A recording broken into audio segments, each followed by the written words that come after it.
Good evening. Welcome to the Wednesday, February 4th, 2026 Cabarrus County Board of Education work session.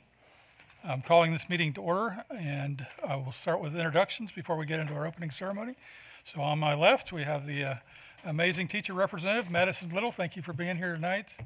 Our board members, Shannon Lancaster, Catherine Moore, Sam Treadaway, our superintendent, Dr. John Kapicki, and to my right, I have board vice chair Greg Mills, board members Pam Escobar and Melanie Freeman, and our board attorney, William Eisenhower. So with that, I'll move on to the opening ceremony. If you'd stand with me for the Pledge of Allegiance. I pledge allegiance To the flag of the United States of America, and to the republic for which it stands, one nation, under God, indivisible, with liberty and justice for all. Thank you. So board members, we've had our agenda on the board docs for an extra couple days. I need a motion and a second to approve our agenda for the evening. So Thank you, Mr. Thank you. So we have a motion and a second. Any further discussion on the agenda? All in favor say aye. Aye. Okay, our agenda has been set for the evening, and we'll move on to our next section, which is board chair and superintendent comments. And for my comments tonight, just want to again thank my fellow board members and everyone for your flexibility with the snow. We weren't able to hold our meeting on Monday, but thank you for arranging your schedules to make it tonight. Also want to thank our staff for all the efforts above and beyond on cleaning up our facilities over the last couple of days. 12 inches of snow is quite a lot. I've never seen that since I've been here in Concord. So I also want to acknowledge the frustrations we've had over emails with the days off and the remote learning.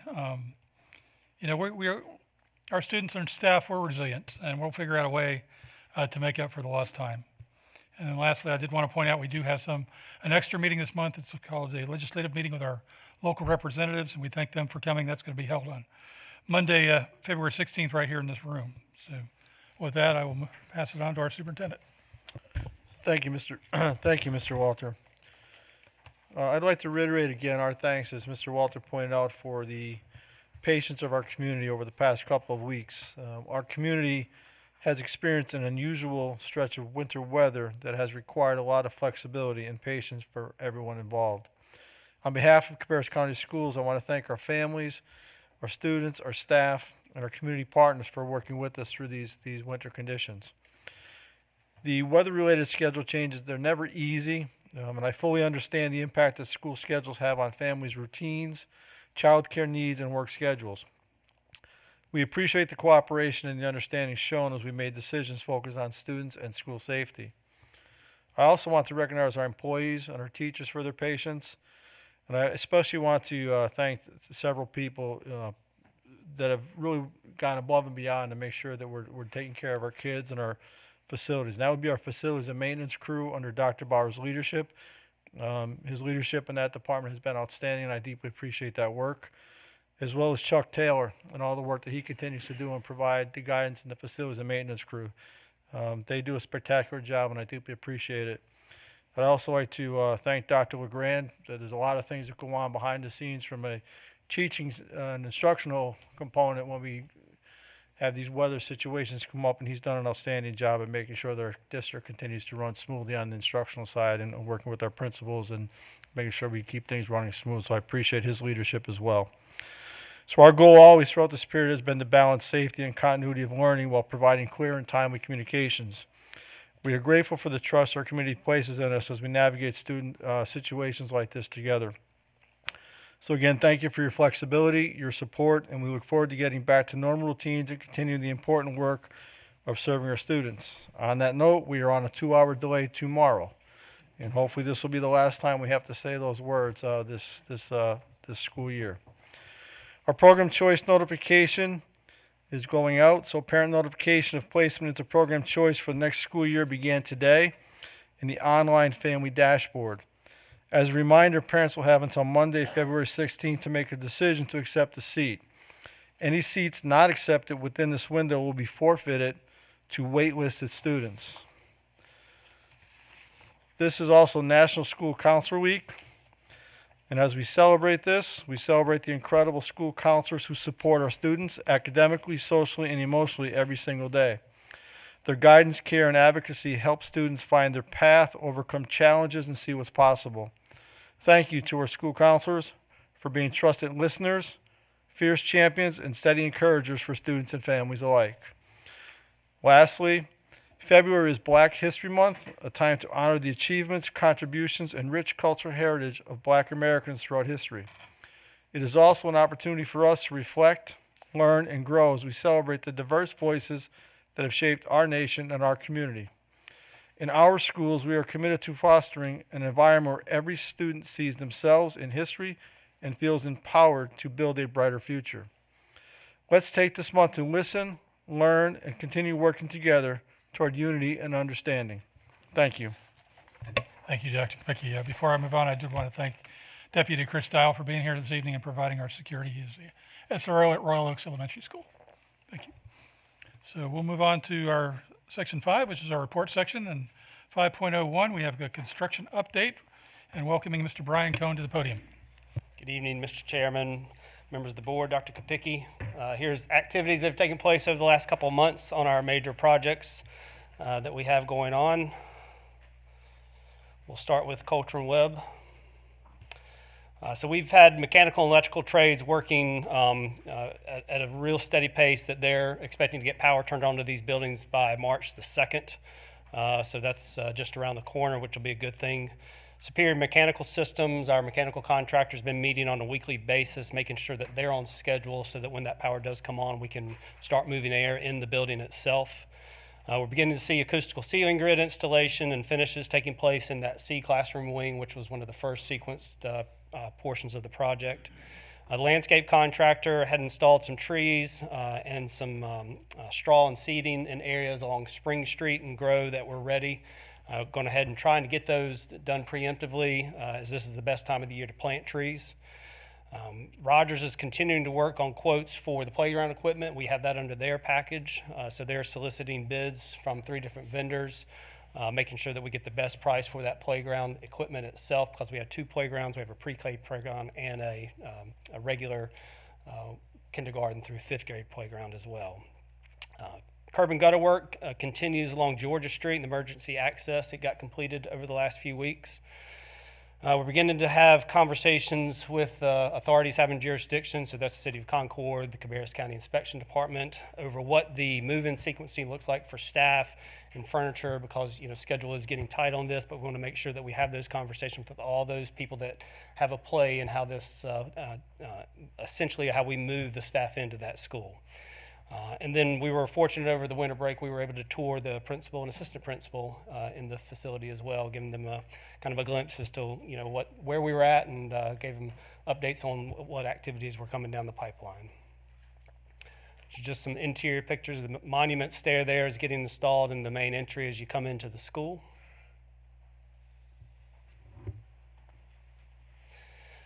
We've got brick veneer going on the exterior. We got 2 different crews working in multiple directions, again, trying to help pick up on that schedule as best we can. The roof system is about 75% complete. We're all dried in. We don't have everything 100% done on it, but at this point, all activities within that building can take place that need to without having to worry about weather. Aluminum storefront windows continue to be installed around the administration area, the media center spaces.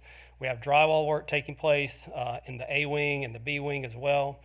The main mechanical courtyard that houses our chillers, our emergency backup generators, all of our piping, all of that work is taking place now because they're getting ready to set that equipment in there, along with the main transformer from the City of Concord.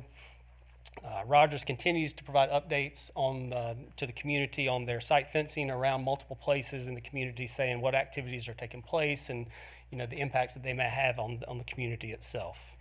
You can see there the brick veneers on the main front entrance area where the admin area space looks along Spring Street. And that's just one of our typical classrooms, has drywall work taking place.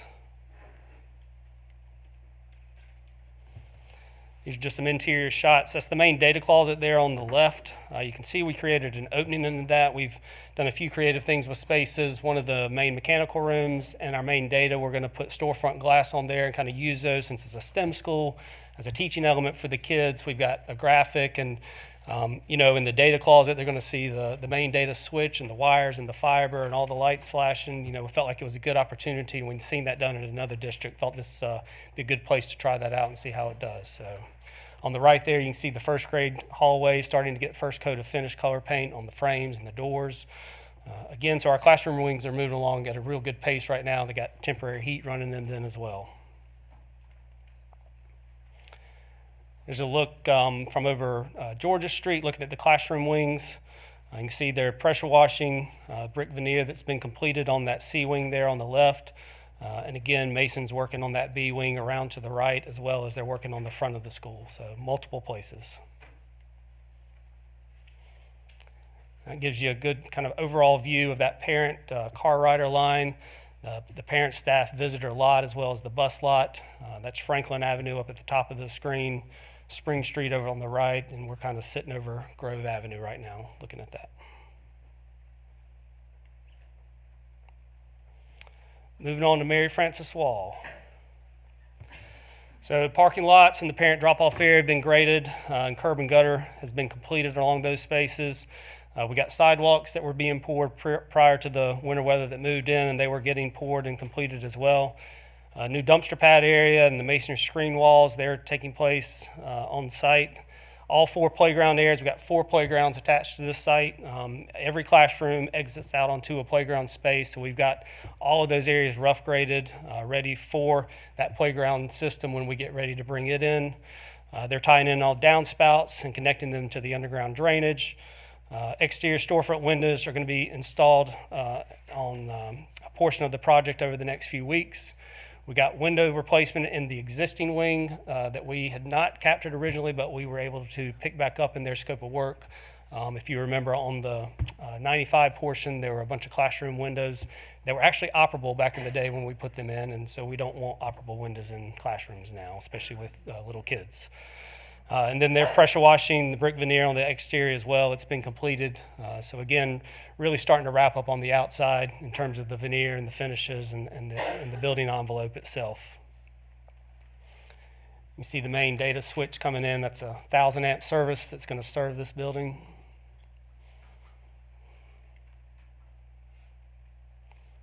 That's the new dumpster area off the main front parking lot area that's been created.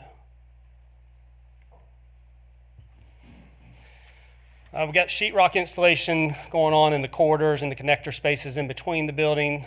Again, ceiling grid installation as well as ongoing in this project.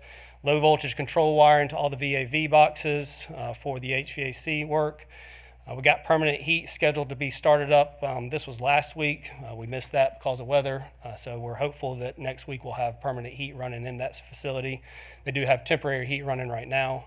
Tankless water heaters have been installed. We got the primary electrical lines that you saw there a minute ago being pulled from the transformer to that main electrical room. The natural gas service has been installed by Enbridge, and the gas meter's been set as well. And the contractor does continue to run that temporary heat while they're working on the drywall and painting activities taking place. You can see starting to get some finished colors on the walls going down the classroom corridors. That's our larger playground space. You can see where it's gotten cleaned up and rough graded, ready for the playground equipment when we get ready for it. And that just shows you a handful of the classroom wings that exit directly out onto that playground space. It just gives you a good aerial overall image of the campus itself and shows the 95 wing there and how we tied into it.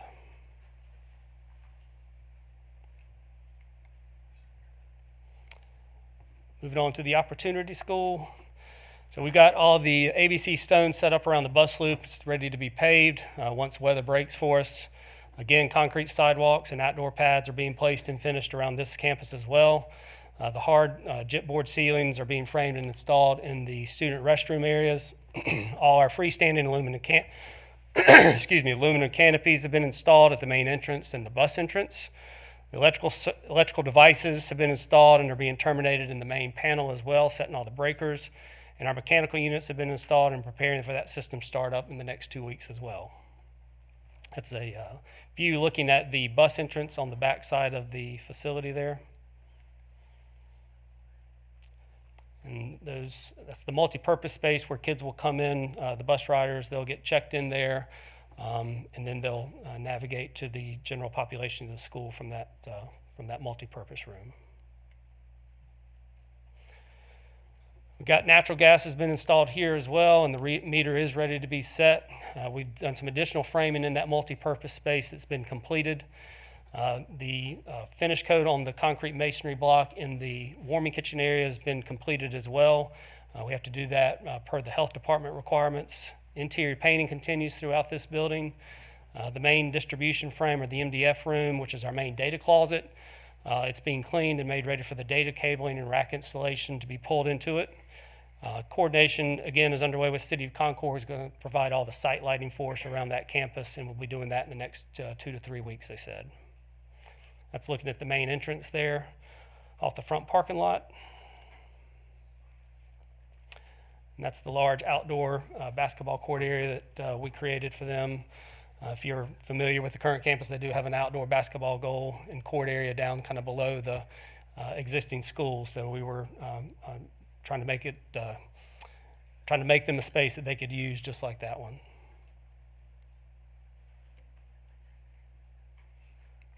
And there's an updated aerial showing the connection with the PLC.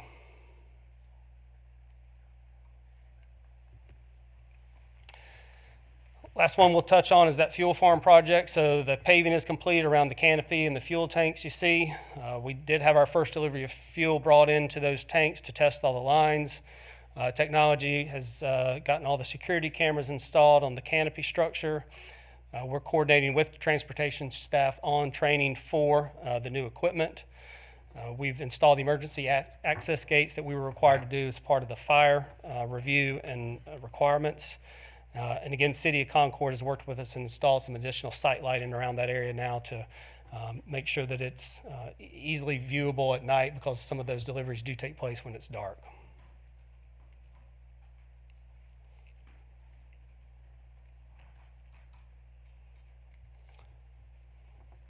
And that's all I have. I'll be happy to try and answer any questions you may have. Thank you, Brian. Board members? Pam? Microphone. Hi. Hey. Thank you for the updates. Question on Mary Frances Wall. So with the old building, or how are they connected on the interior, or are they? They are connected. There's a hall corridor we created. If you're familiar with the former Beverly Hills, there was an outdoor enclosed area between classroom wings, which was this wing, and then an older wing that we demolished. We essentially came up and created a new space of about 25 feet that made that connection there, and there's a corridor that connects those two. The kids, there's about a 30-inch elevation change. We have an indoor ramp that kind of connects that area going up. So, yep, it is connected. Sam? This is a little bit of an aside, but our schools that have generators, I was asked this during the ice storm, or the proposed ice storm. What are the capabilities when we lose power and the generators kick in? In other words, what can we do and not do typically? So traditionally, schools that have generators applied to them, we make sure and connect the primary systems that are critical. So freezers and coolers for food safety reasons. All of our life safety systems are attached to those generators. All of our big box spaces have outlets and lights. So when I say big boxes, I mean cafeterias and gymnasiums. We have outlets and lights attached to them. And then we make sure that our data closets are attached to them as well, so that in the event that internet is still operable, we can run those systems as well. That's generally all that we put on those generators. You start putting more load onto them from there, it really becomes costly to add those services on, and you look at the end use of how often you would use that versus the amount of money you're going to spend to install it, and just doesn't become cost prohibitive. So no HVAC. We traditionally do not put HVACs on the system, no. Mm-hmm. You want to say, Dr. Pickett? Brian, can you inform the board if we are on schedule timeline with the 3 construction projects, and has the weather inhibited us from anything in terms of our schedule and what that looks like for the 3 projects? The Sure. best- So I'll take Mary Frances Wall and Opportunity School are both on a good timeline. We are probably slated to have our substantial completion in April of this year. Then they would more than likely hand those buildings over to us in May, which would align well with the end of the school year and being able to transition those staffs into the new spaces. Culture and Web obviously is the one that has struggled, with the timeline on funding, with the weather over the summer last year, with the recent rains that we've had. We are, as I've been communicating, we're going to be down to the wire. It is the 1st of August is our substantial completion date right now. But I will assure you that Rogers is committed to finding out or doing whatever it takes to make sure we have the spaces available and ready for our staff and students show up at that next school year. So. Are they working on weekends? They are, yes, sir. Oh, yes. They're working on Saturdays and some Sundays. So, Okay, as far as budget, everything within budget? yes, sir. Everything's still within budget. No changes to date. Okay, well, All thank right. you so much for the update, Brian. Thank you. And for the tour last week. All right, the next one is 5.02 is our monthly budget summary, and we're inviting Mr. Phil Penn to the podium. Welcome. Thank you, Mr. Chairman, board members, Dr. Kapicki. My update tonight is relatively brief. I know a few of you heard this at the Finance Committee meeting last Thursday. We're now reporting on more than halfway through the fiscal year at this point, so we're continuing to remain stable in terms of our outlook, with overall budgets in line with our expectations. Happy to report the legal expenses that have been trending well above average the first 2 months of the year have trended lower recently, putting us in line almost exactly with the full year budget. Fines and forfeitures, collections we had in December for the month of November were negligible, a few $1,000s, but those recovered quite nicely the following month. We've now collected 53% of the full year budget through the month of December, which puts us almost exactly on line with the forecast that we had. And you may recall that we were intentionally conservative with that forecast going into the budget cycle, and I expect that to kind of repeat into the 26-27 budget when we get there. Cash flow challenges have definitely eased since what I would call the November and December peak. We continue to use a cash dashboard that we utilize with Wells Fargo in order to do detailed forecasting to make sure we got an appropriate balance being struck between earning interest income and incurring any service charges in our banking relationships. I would say overall that's actually been in some ways a positive for my team because they're dealing with issues they haven't typically dealt with before, but most corporate people that have that background deal with cash flow all the time. So this is something that when your fund balances are a little more constrained, you got to pay pretty close attention to the cash that you have available to you. We did not do a formal forecast meeting in January in terms of the full year because we had all the school and department level budget reviews. We did almost 60 of them during the month. But our next forecast is scheduled for next Thursday, February 12th. That puts us in pretty good position to then report anything that we see in terms of trends to the Finance Committee meeting that's scheduled on Thursday, February 26th, and then with the subsequent Board of Education meeting after that. So you'll see in the data and that follows after that, the budget summary and board report, beginning of balance, any budget adjustments have been made since, any of the year-to-date expenses that we've had, any of the outstanding purchase orders, and you'll see the overwhelming majority of those are in capital outlay right now that's related to construction projects that are underway. And then lastly, the unencumbered balance that's sitting out there. So you'll see we've got rough numbers, 233 out of 536. That's actually very close, and that report was run on 120. So you got a little bit of almost a 7th month into that data, right? If we can go down to the next one, it gives you just a little more detail on the same information, breaking out a little bit further by purpose code as a result of that. But overall, I feel like we're in very good shape. And then the last set of data that's in here is the report that we developed earlier in this year. It's the expenditures by object code that we have throughout the district, right? This is the new report we developed earlier this year. And again, this was run as of January 16th was the latest update. I'd be happy to take any questions on that. I appreciate the good news. Board members, any questions for Mr. Penn? All right, hearing none, thank you very much. I think I'll just stay here for a minute. All right, yeah, well, we will move on to section 6, which is our items for our consent agenda or action item for our business meeting on Monday. So 6.01 with Mr. Penn is the 2025-26 budget amendment number 4. Oh, terrific, thank you. So budget amendment number 4 reflects all the budgetary changes that we've had across the system in the past month. For this particular budget amendment, the changes were in funds 1, 3, and 8. Within state public school fund, that's fund number 1, we had an increase of almost 185,000. The overwhelming majority of that was for principal and teacher bonuses across several different types of academic achievement. That includes reading, math, advanced placement, and CTE. 179, almost 180,000 of the 185. The remainder is an allotment of 5,000 for the feminine hygiene products grant that we received. Within Fund 3, that's our federal funds, we had a net increase of 320,382. That reflected an allotment for the Title I School Improvement Grant. That grant is actually being used as increased support for Concord Middle School, with most of the spending that's budgeted in that particular grant being high-dose tutoring and a lead teacher assignment within the school. That is a grant that we have not received in a substantial amount of time. We went back and we have not found that we have received that within the last 10 years. And this is a grant that's targeted at the bottom-ranked 5% of all Title I schools within a given state. And that can be measured in the way of either academic achievement or low graduation rates. In this case, it was low academic achievement that we have at Concord Middle. So we're utilizing all this funding as direct support for that school. Okay. And then lastly, the increase in Fund 8, about $21,000. That is for increased funding for short-term assignments. At Cabarrus Virtual Academy, we look at what funding needs that they have for STAs or short-term assignments at the beginning of each semester, and this one buttons up what they need to have in place to execute what they have planned for the second semester.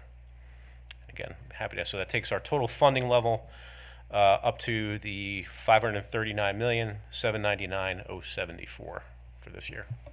Okay, a lot of us had our questions answered at the Finance Committee meeting, but those that have not, Pam?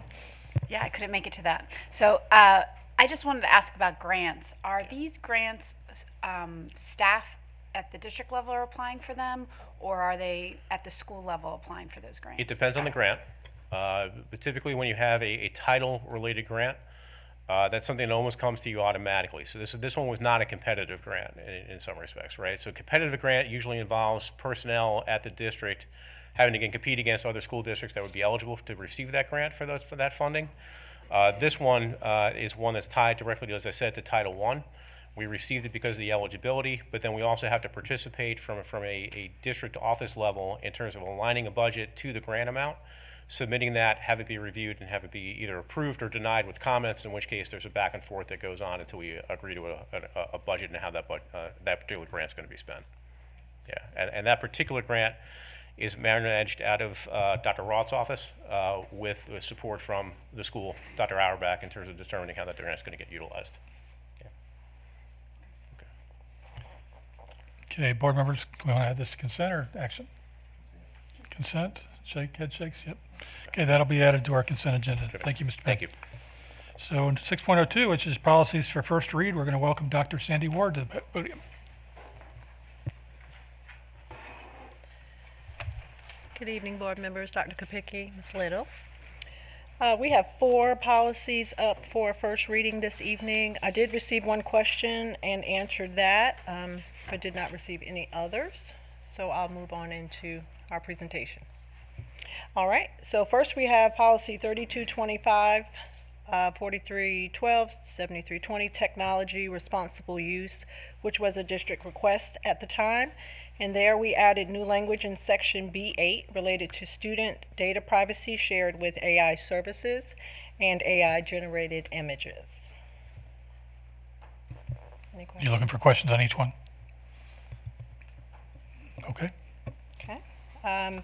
The next one is 3400, evaluation of student progress. That was in the fall 25 PLS update. We added new language from a State Board of Education policy, so this is what required. And that was coming from grad 009. Any questions? Okay. All right. Next we have 3510, religious-based exemptions from school programs. That was summer 2025 PLS update. It revises the policy to address new state law requirements. That was required, and recommended to update legal references, which we accepted. Okay. Oops. Melanie. Can you pull up that 3510? I was questioning a word in the first paragraph.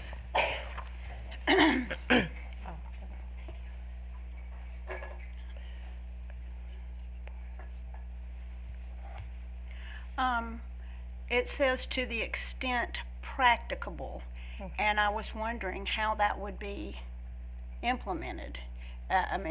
You could have, I don't see it anywhere else, so this was added.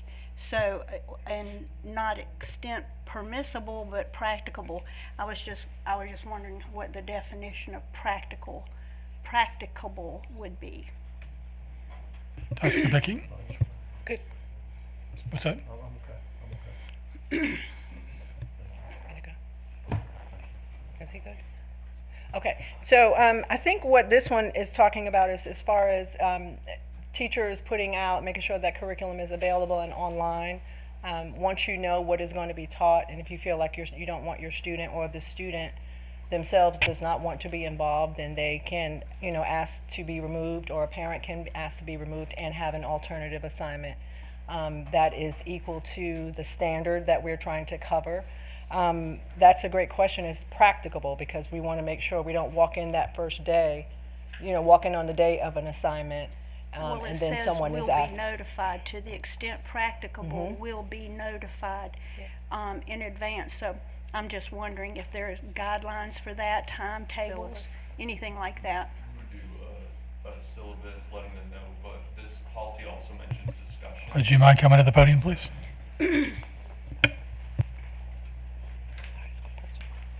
How are you? So typically, we would have this in a course outline, a course syllabus that we give to parents.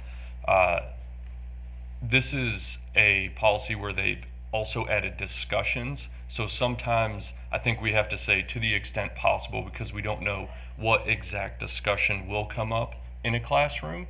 But if we have a syllabus that says we're covering this material today, then we can let parents know, students and guardians. This policy also added that students can object to this or can say that this goes against their religious beliefs, which is different from the previous policy.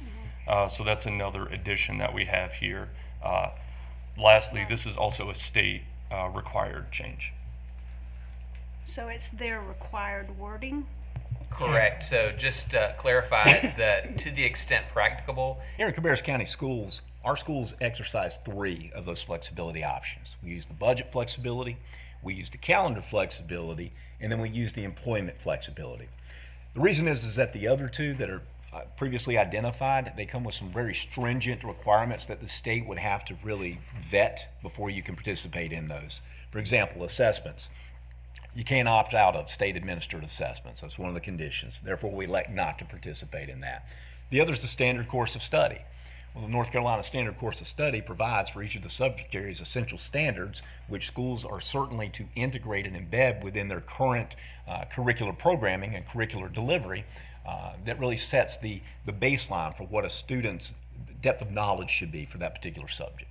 So again, to opt out of that means you have to find something identical to that, and there are just not a lot of great options out there. Hence the reason we have the 3 that we have. You can see here, all 5 of our Restart schools went through a reauthorization just a couple of years ago. And all 5 were reauthorized by the state to continue to operate under the Restart model. And so that's a significant achievement in and of itself, which means that the schools were demonstrating the growth for the time in which they were being monitored. And I think this is really important as well.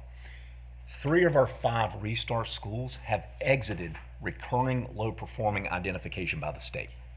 Recurring low-performing status means a school is identified by the state as low-performing in 2 out of 3 years. So that in itself is a testament to the progression that is made by the schools, their staffs, their teams. But then the other schools too are moving in the direction that we would hope to see them move as well. And so we see these efforts taking place, and we have confidence that that number is going to be 5 out of 5 very soon. So when we look in the 24-25 data, what does it tell us and what were we able to collect? Each of the schools have a success story that is integrated within it. Some in different manners in which they highlight and they monitor this, but all noteworthy. For example, One of the things we've seen significant changes with Concord Middle School is really some things that we know are going to pay dividends down the road as we move to collecting additional student level data and school level data for what would be the kind of their measurable progress over time. For the first time in a long time, we have that school fully staffed. And that, if you think about just challenges that sometimes schools can face, that in itself is certainly a monumental task, and Dr. Auerbach has done a tremendous job with that. We also are seeing some early returns with regards to the benchmark data and some of the progress monitoring measures that are put in place that have the school trending towards what we believe would be a school performance grade of a D or a C next year. Now again, it's premature, we're at the mid-year point now, but certainly all indications is that the school is moving towards that, and we are certainly seeing strong indications that students within that school are exceeding their growth projections as we stand here today. So these are the things we can stand and certainly celebrate, and we can say that with confidence we believe we're moving forward. When you look at our other restart schools, when we look at Rocky River, when we look at Royal Oaks, Irvin, and Wynkoff, what you see is based on last year's data, all four met or exceeded growth. As a matter of fact, those that you see in the blue were those that exceeded growth, so 3 of the 5 did overall, and they're also the ones that have been identified as exiting recurring low performance identification. You'll notice too, not only school growth, but in each of those 4 schools, 100% of their subgroups met or exceeded growth. Regardless of school performance grade, that is something to be celebrated.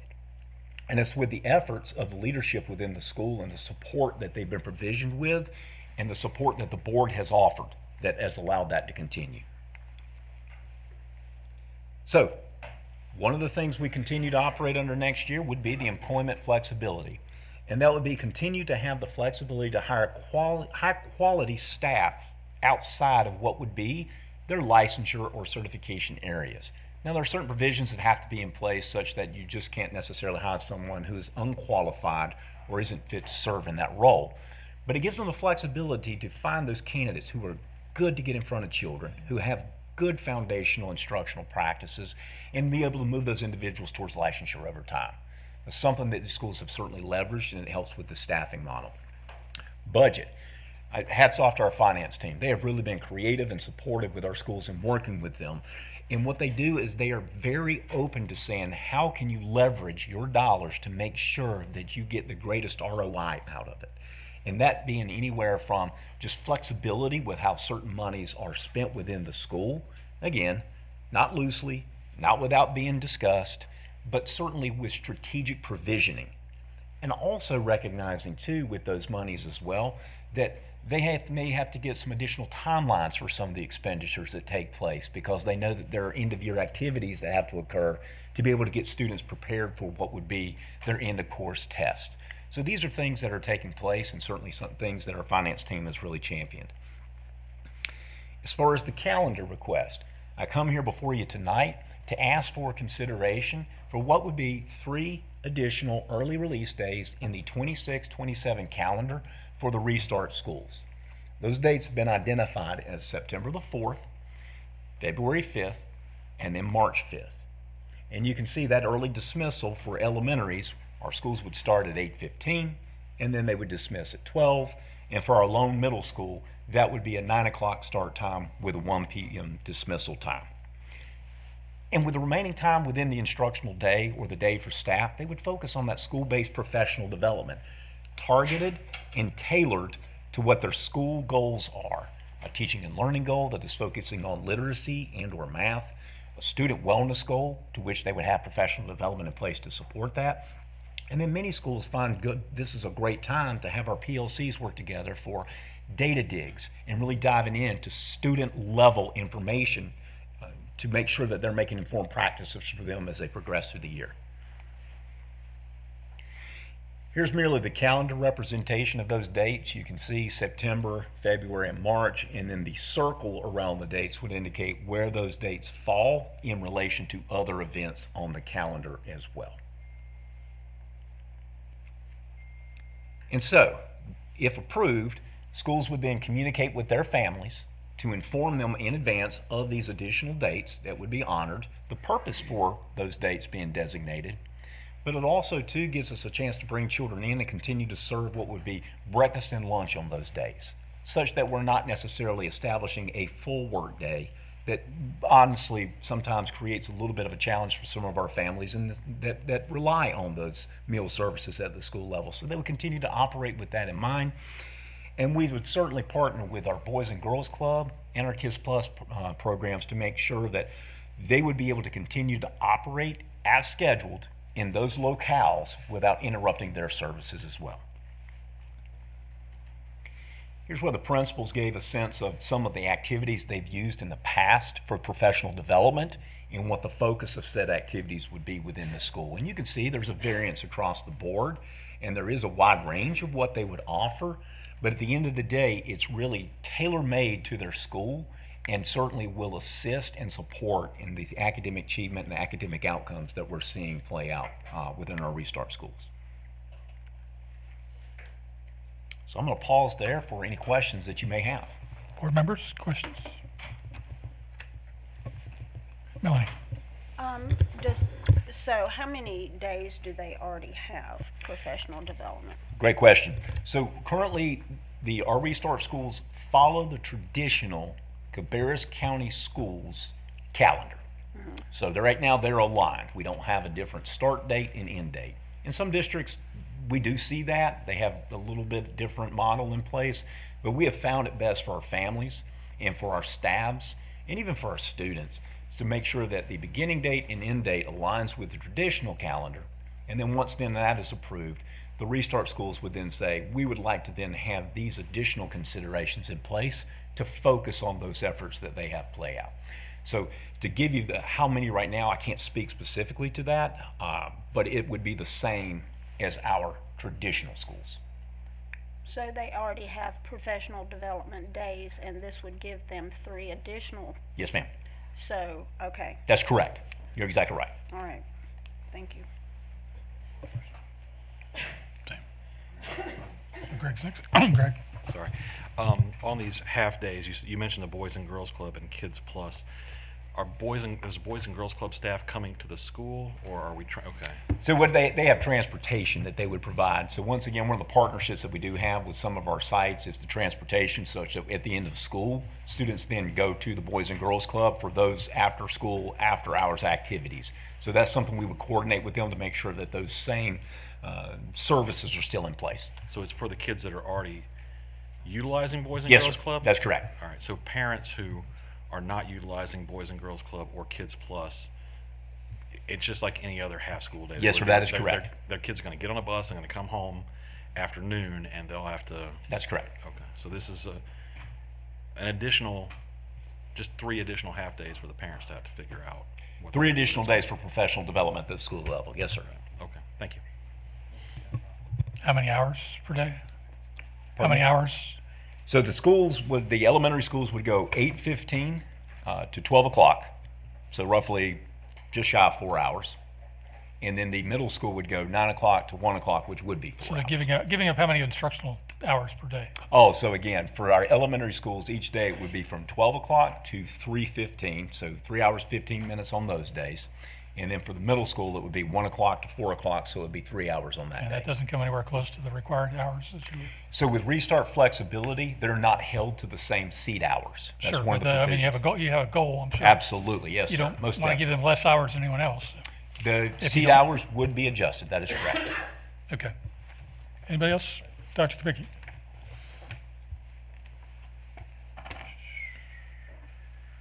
Can you go back to slide 4, please? Yes, sir.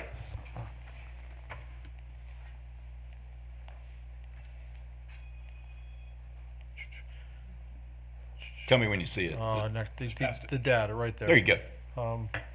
How many years have we been doing this? It's like the 3rd or 4th year we've been doing this? So this is actually, our Restart schools, the first year for which they were identified was 2016-17. Okay. And so 2017-18 was the first year in which they were able to start leveraging flexibilities that are identified under this reform approach. So from 17-18 to now. Yeah, but this particular ask, so for 3 half-days, to my knowledge, I've only been here 5 years, I think they've done it the last 3 or 4 years, if I'm correct. Yes, sir, on that is correct. Okay. So the communications have gone out successfully to parents, and they're very well aware of this. We give enough adequate notice. There's not been a lot of pushback or negativity to it. None to my knowledge. I know half-days are not a favored thing by many, but in this situation, it does seem to work. And the reason why I'm putting this up here is, I'm not saying the half-days created the academic results that you see, but I do believe that the professional development that our schools are using does have a direct impact on the academic growth in the schools that we're seeing there. I mean, 3 of the 5 schools exceeded growth, 1 met, and I do think we're going to see a noticeable improvement in Concord Middle School this year. So what I would suggest to the board is that there seems to be a good pattern of good professional development that is impacting instruction. I do agree that you hate to give up instructional time. I do agree with that. But I do think this is a noble request, and it has definitely had successful results with the professional development that the principals are utilizing. Yes, sir.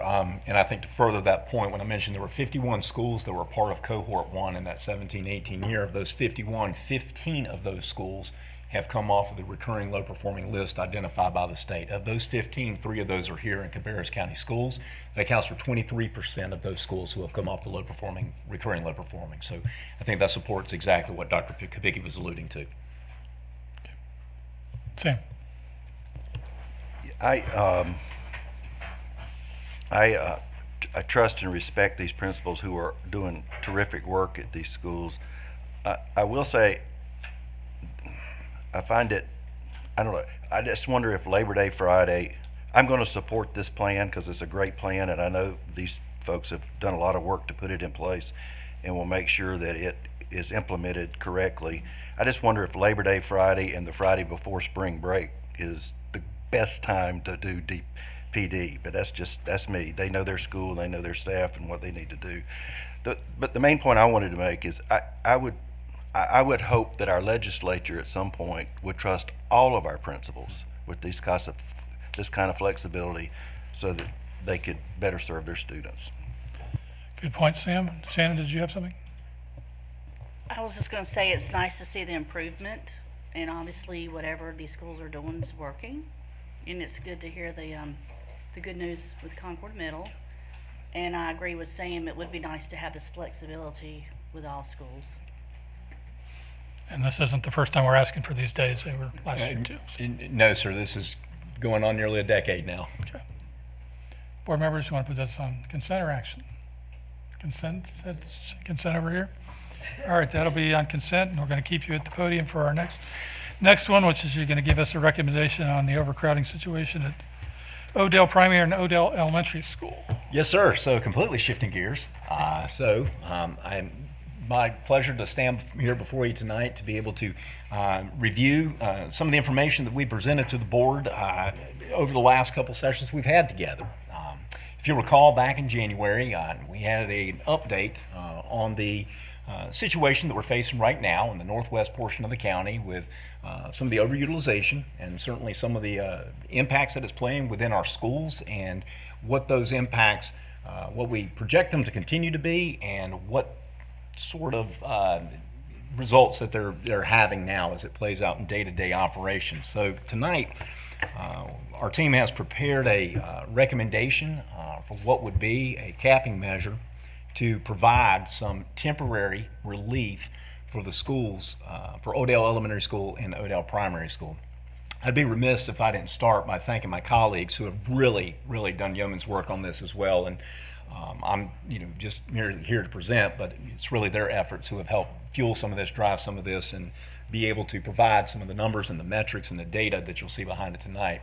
Our Executive Director of Capital Planning, Construction, and Real Estate, Mr. Brian Cohn, and certainly our in-house GIS analyst and our demographer, Ms. Frances Lane. We are blessed to have both of those individuals on our team.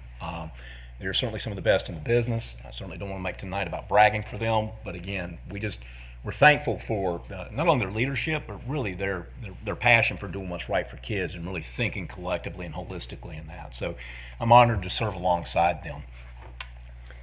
So this evening, what I'll be sharing with you, again, you've seen many of these data points before, and I thank the board for the questions they've asked, and certainly the follow-up and the thoughtfulness for which they've given in the time in which we've been able to certainly review some of the information that you'll see again here tonight.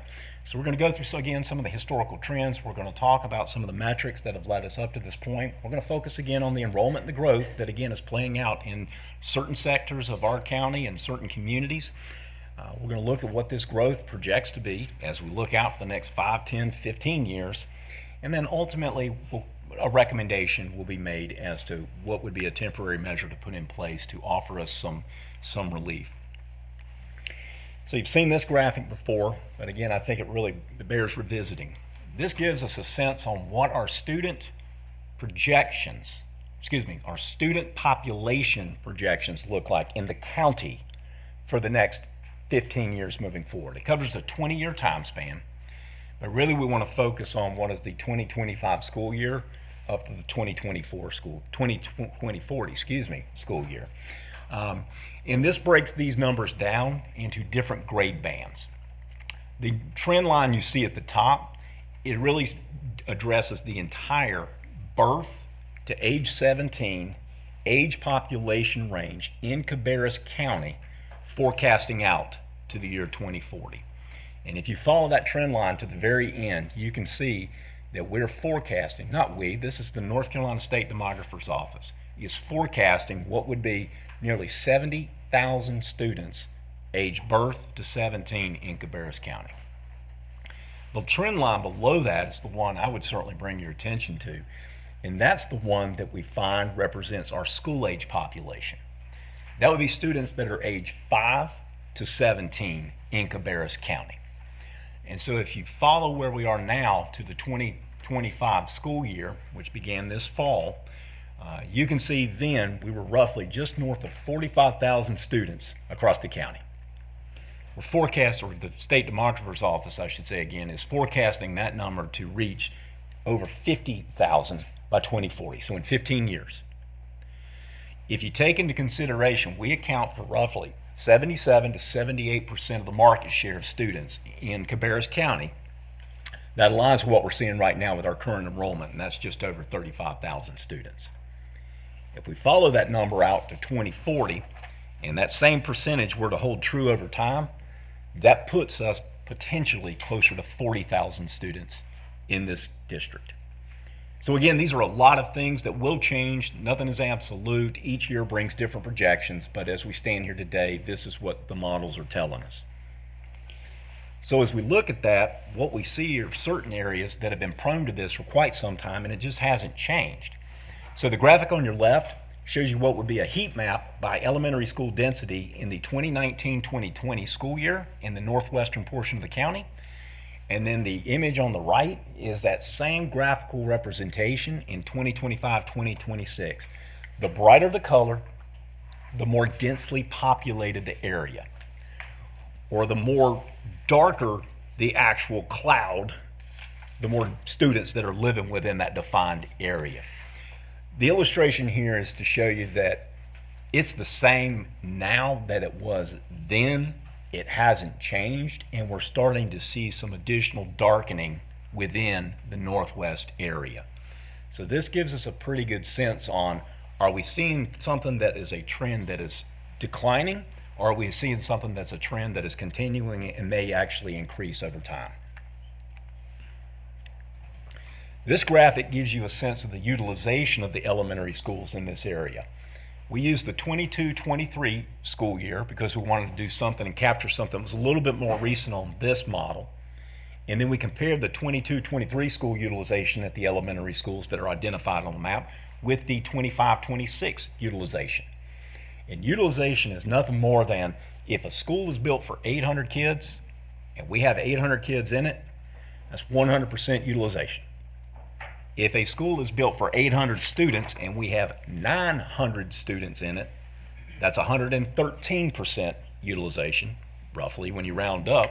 And if you have a school that is built for 800 and you push 1,000 kids in it, you're getting at 125% utilization. So I think you understand exactly what utilization is and how it plays out.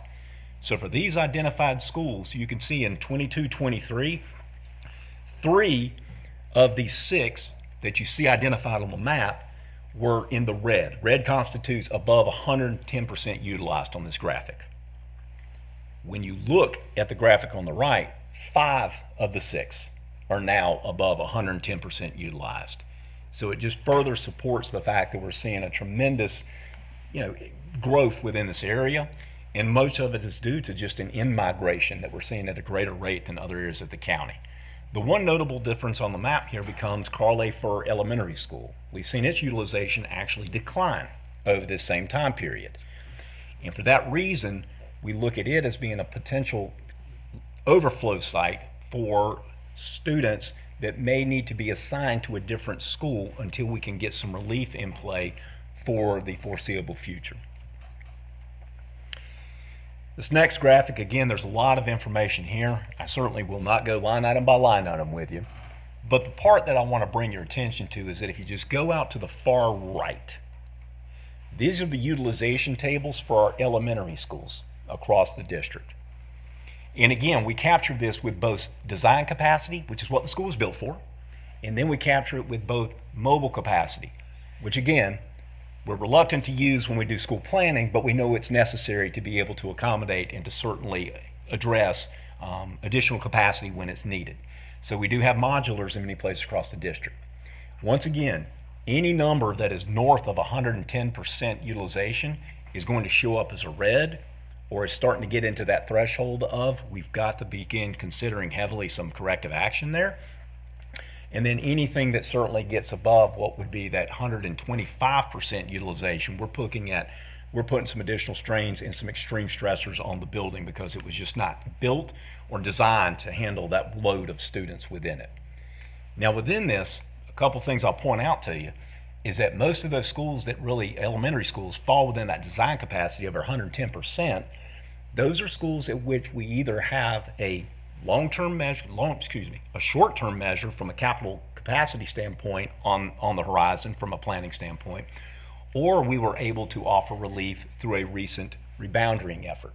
For example, Weddington Hills, we were able to offer some relief up at Weddington Hills for next year, which doesn't show on this graphic, but we're able to reboundary about 100 students, just over 100 students, to the new Coltrane Webb STEM Elementary School when it opens. So that'll provide some relief for us. For Boger Elementary School, we believe additional elementary school capacity in the Northwest will help with some of its relief, as will the Odells, and then as will Cox Mill. So again, we'll be able to address some of the stressors that are in place for those schools. And then when we look at this for the R. Brown McAllister Swing School, we'll be vacating that site, as you heard Mr. Cohn reference earlier, next fall. And so when you see that utilization, we'll be able to certainly free ourselves and move into a larger school that is certainly more updated and better equipped to be able to handle the student demands there. So the table is being set for what would be some long-term solutions to some of the challenges we're facing here, and also would really position us for those graphics I started with, which were those future forecasts in terms of student age bands within the county. However, in order to get that relief, we've got to put something temporary in measure place because Odell Primary and Odell Elementary are certainly at the extremes right now. The data tables you see here, again, I won't go line item by line item, but what we've been able to do is going back and saying we have tremendous overutilization at Odell Primary and Odell Elementary. We're able to then identify and say, okay, if we were to offer relief, what might be the next closest school in which relief can be had? And based on the models, based on the trends, based on everything that we're seeing right now, that would be Carl A. Furr. So if you look, since 2019-2020, that top table, we've given the base population at each of those schools and what it has looked like over about a 5-6 year growth span. So Odell Primary and Odell Elementary from 1920 to 25-26 have both witnessed their double digit in terms of its growth percentage. Carl A. Furr, on the other hand, has witnessed a bit of a decline within its boundary. And that indicator seems to be playing out with some other projections that we've had in. So that's one data set that we refer to. The other data set we start to bring into this to say, okay, forecast-wise, what might this look like, is the table below, in the middle. That right there gives us our design capacity and capacity with nobles. But then we start to look at what that month 2 enrollment has been and what the month 2 enrollment is now. When we say month 2, that's the student membership or student enrollment at the end of second month of school. And so those are the numbers that we lock a lot of our planning into and use those to be able to inform what's taking place in future years and how do we look back in the rearview mirror to see what's transpired over time. So that middle table gives us a sense of, okay, what are we equipped to handle? What is our capacity? And what's the maximum number of students that we could serve there? And as you could see, at FUR, we could serve up to 905 students with mobiles. At Odell Primary, that number's up to 857.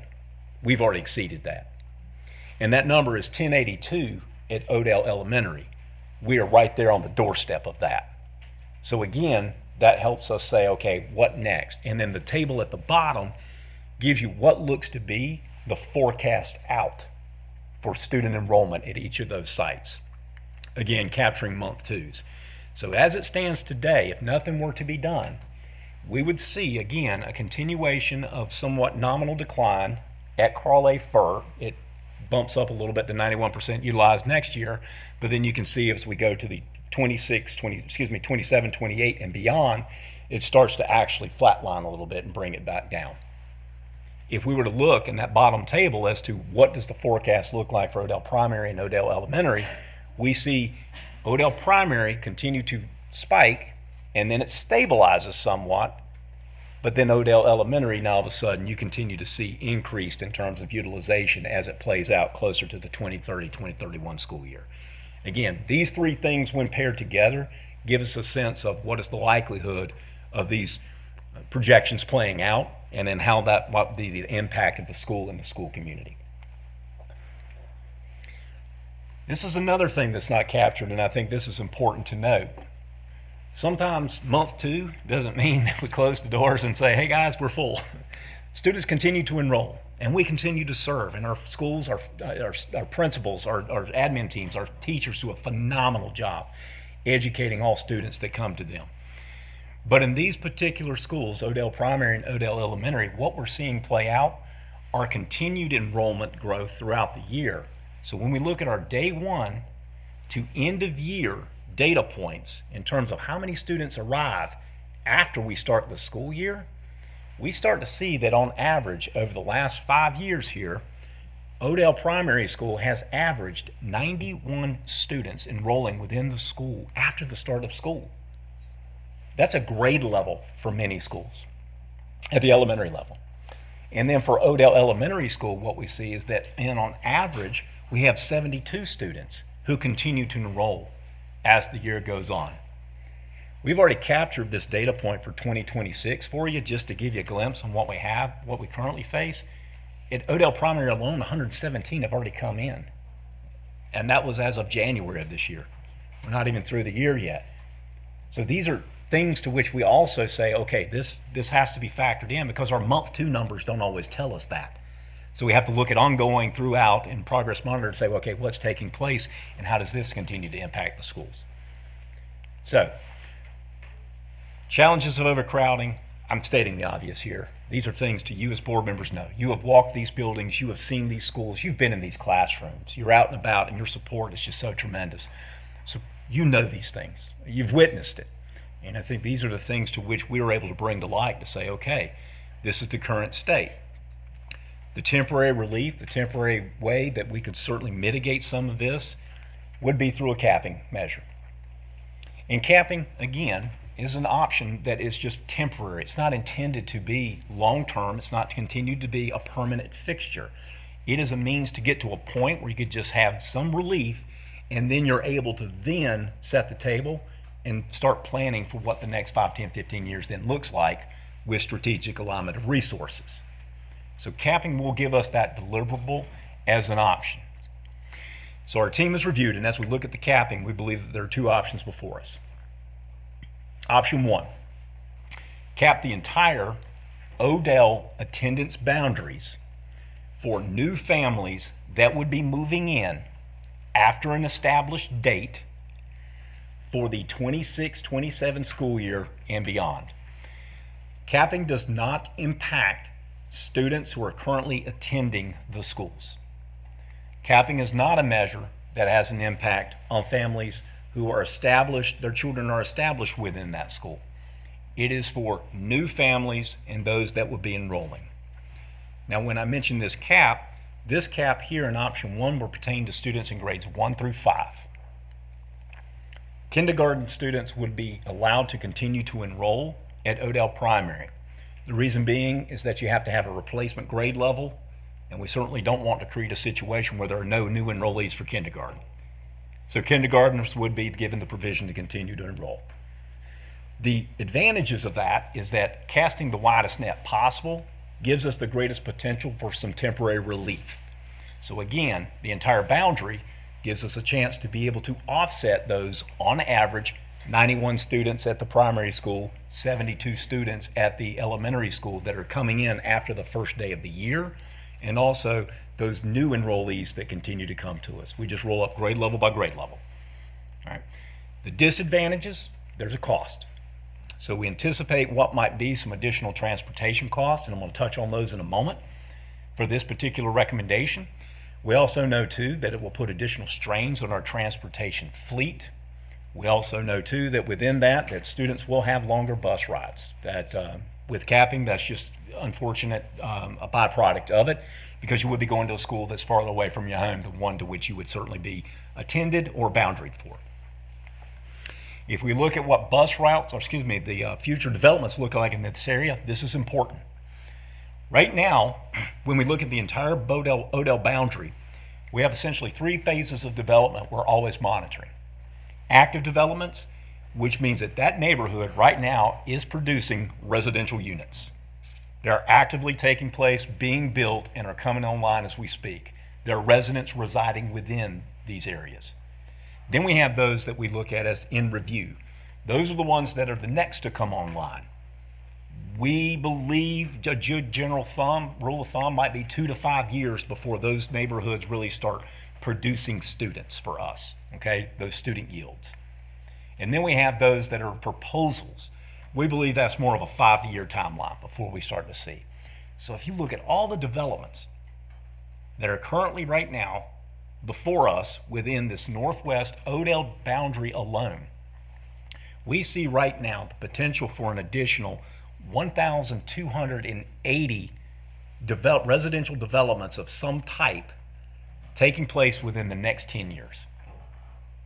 When you think about that now, it doesn't mean they're going to produce 1,280 students, because then we have to look at the development type, and we have to determine what is the student yield for each type of development.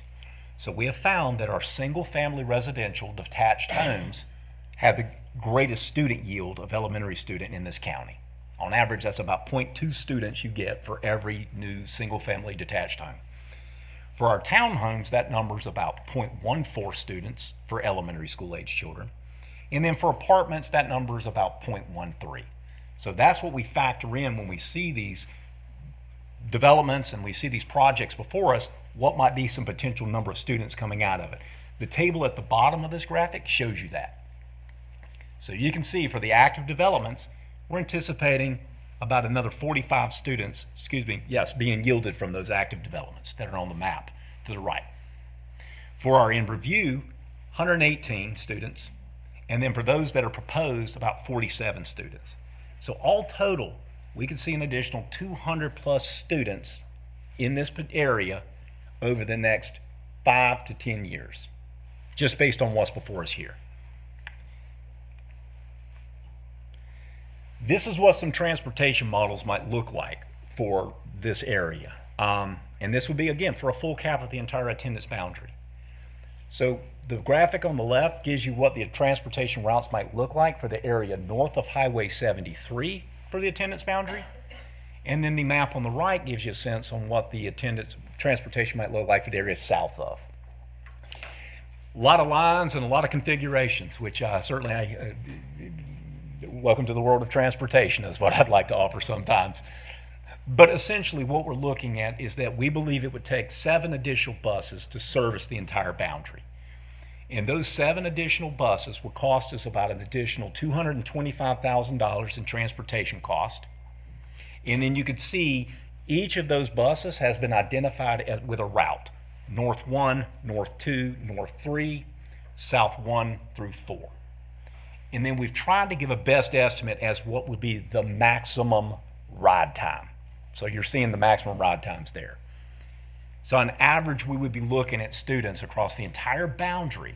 The average distance that they would be traveling would be 15 miles, and average time would be about 41 minutes. Again, stop and go traffic. All right. So again, that's a heavily congested area. It's a densely populated area, so numerous stops we would expect. Option 2. As opposed to an entire cap on the entire boundary, identify a geographic region of the boundary that would be used for the cap. And in this case, the recommendation for option 2 would be identify that area north of Highway 73, institute a cap for new families coming in for the 26-27 school year, and apply the cap to students in grades 1 through 5, and allow students north of 73 in kindergarten to continue to enroll naturally throughout the year. That option limits the number of students that would actually be impacted by the cap and the number of families. That option allows for a defined geographic area, which would certainly be identified for the capping option. And that area allows for there to be a continuity between those neighborhoods that would be north of 73 that would be reassigned to the overflow school. Disadvantages, once again, there's a cost for transportation. Additional strains, again, with the area for just transportation fleet itself, having those resources dedicated. And then again, students would experience longer bus rides. So we know that that, again, is another byproduct of what would take place. With this recommendation, we almost cut in half all the numbers that I shared with you on the previous development slide. So when we look at the number of potential students, which is the table at the bottom there on your bottom left, we go from 207 students down to 108 potential students that this could yield. We also cut in half roughly the number of overall developments. We go from just over 1,200 developments on the previous graphic for the whole boundary down to 600 total developments here for what would be north of Highway 73. So from an impact standpoint, fewer students would be capped, thereby diminishing the likelihood that we would be putting additional burdens on Carl A. Furr. Because one of the things we have to be mindful of is we don't want to overburden Carl A. Furr and have the same situation there that we're currently facing at the Odells. So the balance between this is finding what would be that appropriate number of students that Carl A. Furr is equipped and has the capacity to serve without putting them over 100% utilization within their design capacity spaces. This model, you can see the transportation services will look a little different. We believe that this can be accomplished with 3 buses, half of what it would take for the entire boundary. And we believe we could do this for a cost of what projects to be about $85,000. Again, we've tried to determine what might be the number of miles that we're traveling and also the average ride time. Again, these we believe will be maximums on the ride times. But you can see once again, we're still averaging about 14 miles in average that a student would travel, right, on a bus. And then again, about 41 minutes is what we're looking like for average ridership time. So, after reviewing those models internally, meeting with district staff, eliciting the support, and sharing this with other staff at the district level, the recommendation was to institute option 2, which would be a limited cap for the Odell boundary. That area would be north of Highway 73. It would apply to students in grades 1 through 5 who are enrolling for the 26-27 school year. And the cap date recommendation is April the 1st. So any family showing up to enroll for next year in grades 1 through 5 after April 1st, Carl A. Furr would serve as their overflow school if they live or reside north of Highway 73 in the Odell boundary. We believe that this recommendation would allow us to integrate students to Carl A. Furr without overburdening Carl A. Furr, cutting in half the number of students that not only would be in those predicted or projected future yields, but also too cutting in half the number of those new enrollees that we find from day one to the end of the year at Odell Primary and Odell Elementary. We recognize there may be siblings that would certainly be involved with that. The recommendation of staff would be to follow what is already a board policy pertaining to siblings when it comes to the reassignment or redistricting of students, to which the provision in which it actually takes place does not apply to siblings, meaning if I'm a new family coming in, and if I had a kindergarten student who would be enrolling at primary for the first time, and that family also had a second grade student, in order for both students to attend school together, those students would move to Carl A. Furr as their school of enrollment. Bearing in mind, we would provide transportation to those families as long as the cap is in place.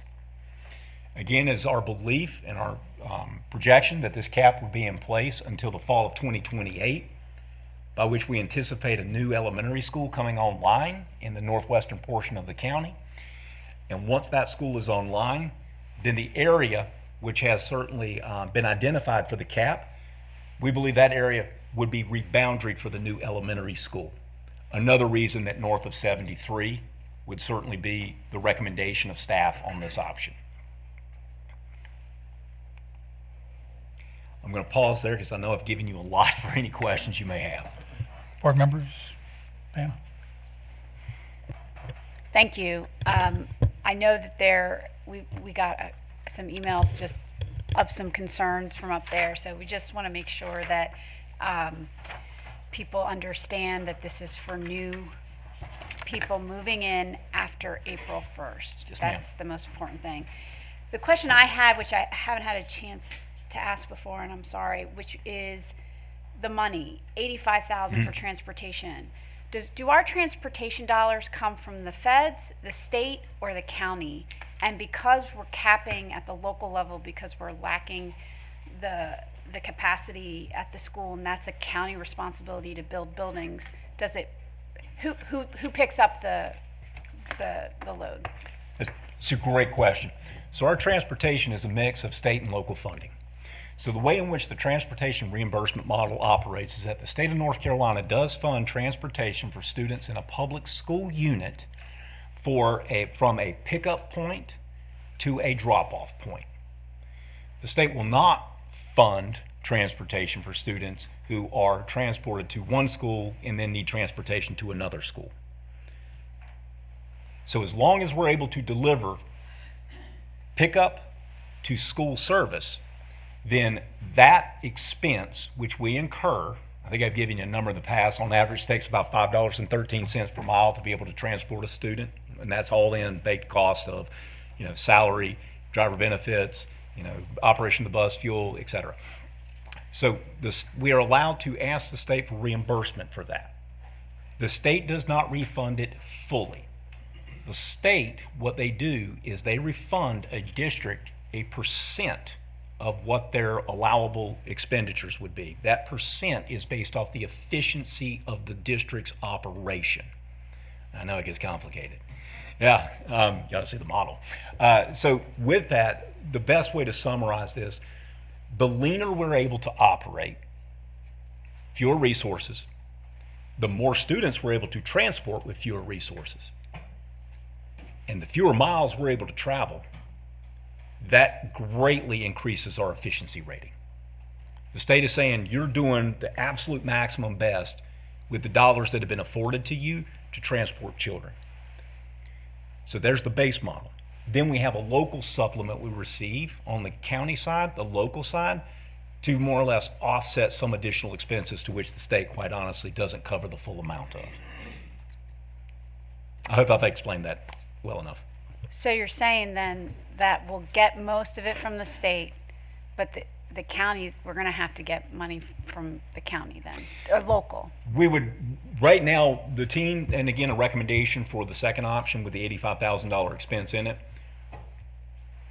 Our effort and our goal will be to absorb that within our existing existing transportation budget. Okay. Because we do one day, it would be an allowable expense for reimbursement. The challenge sometimes is that when districts, and districts across the state do this, when they tack on those additional transportation costs, they'll pay up front only to have it then included in their transportation reimbursement, or their transportation allocation, I should say, is a better way of putting it, 2 years down the road. It used to be 1 year down the road. Due to the effects of Helene, the state has shifted to now it's a 2-year funding delay. So, another transportation related question, and you're clearly the person to answer, is, so I don't love kids being on the bus for a long time. Nor do we. The reality is, at these schools that are overcrowded, or over the 110%, they do double runs, Yes, triple runs, and you can do a triple run when you're only going 5 minutes from the school. That's right. So this year I feel like we've been in a good position with bus drivers. We're not exactly where we want to be because it's very difficult to recruit and retain and all that. What is the strain on our people to do this? Meaning, both for the bus driver, but then also our assistant principal who is managing the routes, like that second or third route. Great question. So the short answer to this is we will be using equipment that will be doing a drop-off at Odell Elementary School. Odell Elementary School is on closer to Tier 1 with its start. They start at 7:30 in the morning. So we would drop at Odell, and we would take 3 buses, run them north of Highway 73, establish what are going to be the routes for those particular areas that would be under consideration for the CAP right here tonight, and they would run those on a single route to Carl A. Fur. We then would not use that equipment for a double route because now all of a sudden that creates delays at Carl A. Fur, so we would be intentional about making sure that we're able to lessen the ride times for students who would be in the capped area, having to wait on another bus to come pick them up, if that makes sense. So no, that does help. I think about workload for our bus drivers, and because I want them to stay.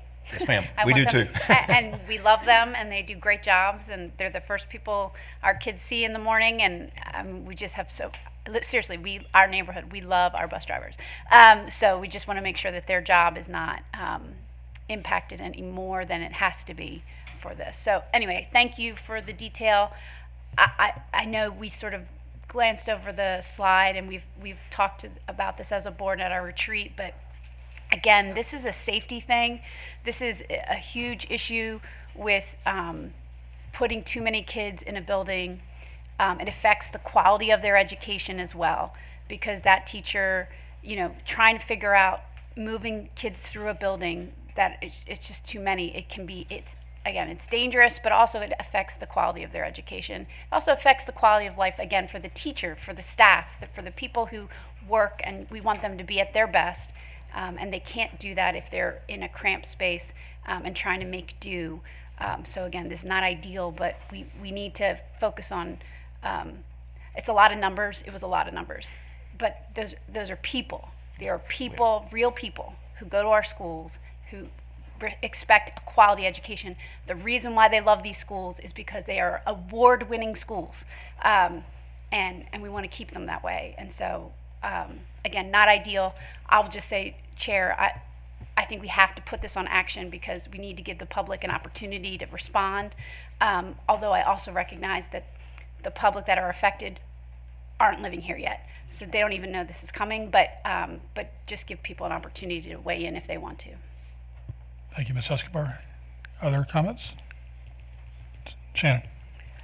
Dr. Bowers, refresh my memory. At the retreat, didn't you say at one of these locations, one of these schools, it's physically impossible to put another mobile unit on the campus?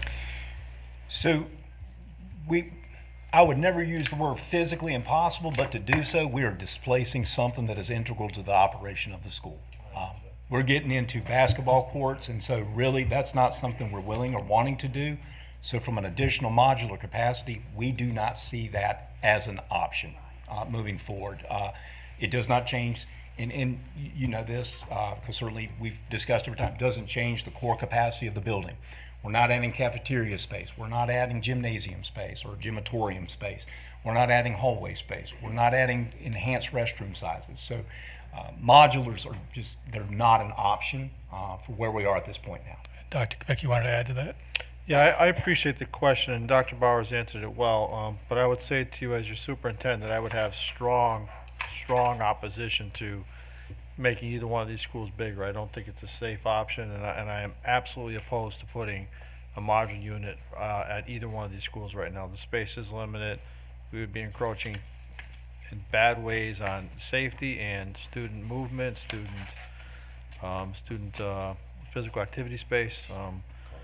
The car lines, everything. And I really appreciate. I think it's a great question, but I just want to be very clear. I would be strongly opposed to that. I think that we have stretched both of these schools to the limits, and this is not an easy decision. And I think Dr. Bowers and Francis and Brian and all those that contributed to this have done a wonderful job. And we've talked about this now for a couple of months in terms of preparing for this evening, and Dr. Bowers has delivered a great presentation.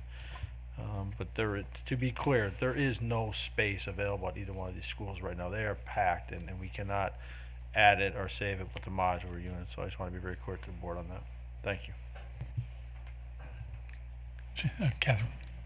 I think one of the other concerns we've heard is a student attending more than one elementary school. So let's say a new family moves in with a third grader and they go to Fur for third and fourth grade. If they provided transportation, could they have the possibility of staying there for fifth grade?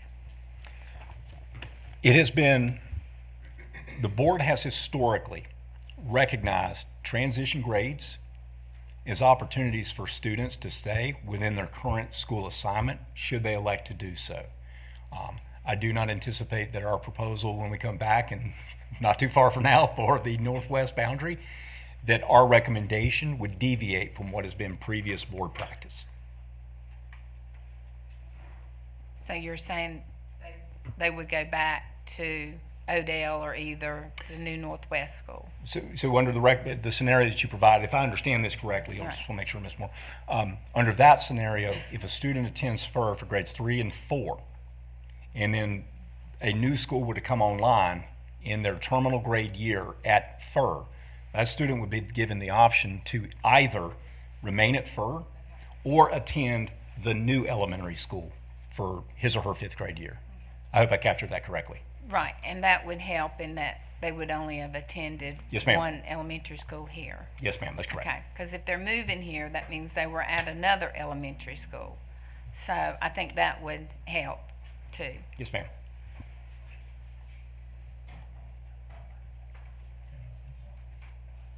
That's my question. Does it move enough kids? It really doesn't. You've got almost 300 kids over capacity at the primary school. You have almost 200 kids at the elementary school. Mm-hmm. And on the slide, it doesn't show, but like 22 plus another handful of people that move in and out. It doesn't sound like a whole lot to make a whole big difference. You have at least 100 capacity at first. So, and it's a great question you asked, Mr. Walter. I think that's the great unknown. I'll just be quite honest with you. One of the things we want to be cautious about is whatever we do, it would be done for a minimum of 2 years. And so the reticence we have in this, and somewhat the reservation we have about going too much and extending this to a larger group of students, is that then plays out, multiplies itself times 2 at minimum at FIR. So arbitrarily saying, if we bring in 50 students, that's a low end projection, through this cap, the first year at Carl A. FIR, we'd be bringing in a potential another 50 the second year. We just added 100 students, and they've got about 100 seats that they can reach before they're at 100% utilization and design capacity. So Our proposal is to start with this and then continue to review and evaluate. And if a year from now there needs to be another consideration of something, we would certainly entertain that discussion. But we believe going larger than this right now is going to just shift a lot of this burden and defer, to which they are lesser equipped to handle some of the challenges playing out here at the Odells. But we could also be flexible that way too. I mean, obviously, there's too many kids, you come up with something else. And then the other point is, or has the language immersion. Yes, sir, that's program. correct. How are we handling, how do we get our kids allowed to enroll in that program? So again, what we would do is that upon approval by the board on a recommendation moving forward, those numbers we would then work with we would provide, and our team on the program choice side and on the academic side has seen every bit of data that you've seen here. They know the numbers, they've worked with the numbers, they're factoring that in for what would be those seats for that immersion program that is at Carl A. Furr. So that is something to which when we look at what would these projections entail, we're also factoring that in as well. Should those numbers continue to, the demand be there for that and those seats be filled, that's yet another reason we'll be cautious about not pushing additional students in. And then also too, we have to think about the centralized placement classrooms at Carl A. Furr that are serving some of our students with disabilities. We have, I don't want to speculate, but Dr. Roth, 2 or 3 perhaps. Yeah, so again, when we speak of capacity standpoint, we just want to be careful we don't introduce too many students into that school that now disrupts some of the overall operations there as well. And I do fully understand that. I just also understand that we have a major capacity issue at those two at Odell. You know, teachers are coming to us asking us to do something for that. Understood. So, You're so right. And I'm glad we are addressing it. I mean, obviously there's some other more difficult choices to make, but this is a recommendation. Yes, sir. Final comments, Melanie? And this just is a comment. I think parents need to realize that what we're dealing with happens at basically the municipal level. They are the ones who okay the developments. That does not happen at the county level. It does not happen at the school boards. So when they bring these developments in and they okay them, they are supposed to do a study for how that impacts our school. But there is no money coming for that impact. We still have to come up with that ourselves. So I just caution people to keep an eye on their municipalities and be active in that kind of thing, because that's where the ball starts and we end up with the ball. So that's all I'm saying. Thank you. Good comment to end the discussion. Oh, sorry, Sam. Go ahead.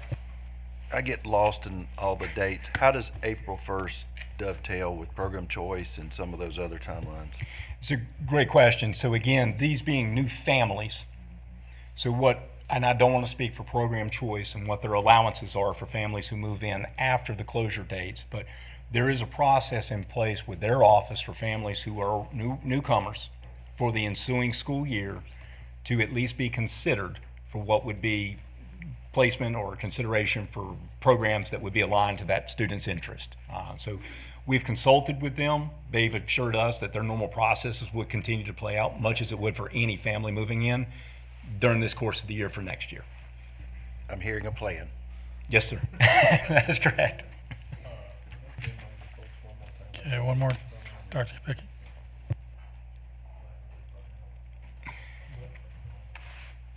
Yeah. Mr. Collin, could you come up to the podium, please? This is easy. These are easy questions, but I just want to remind I just want to kind of update our community as to, a lot of the why behind this, and Dr. Bowers again has done a great job. Our intention is within 2 years to have the Northwest Elementary School up there off of Sundry Road. Yes, sir. So we have put that package. We have begun to put that package together. We have had preliminary conversations with the county. They are supporting this. And our intention is to go to the LGC in April. Yes, sir, that is the intent. I do know that the county is in communication with the LGC at this time and trying to arrange kind of pre-meetings to finalize what that request looks like going to before them. I don't have a confirmed date of April, but that is the intent that we have been told. In the county, in our discussions, they have supported both the Northwest Elementary School being built and preliminarily the Northwest High School being built as well. Yes, sir. They support both those projects. Okay, I appreciate that. Thank you, Mr. Yes, sir. Cohen. Thank you, Dr. Bowers. And thank you, Dr. Picky, for the context. All right, this will be on action, so public will have an opportunity to come talk to us about it before we vote on it. So, thank you, Dr. Bowers, as well. Thank you all. And we're going to bring back Mr. Cohen. He's on the next agenda item, 6.06, which is the fixtures, furniture, and equipment for the new Culture and Webb Elementary School. Yeah. Good evening again.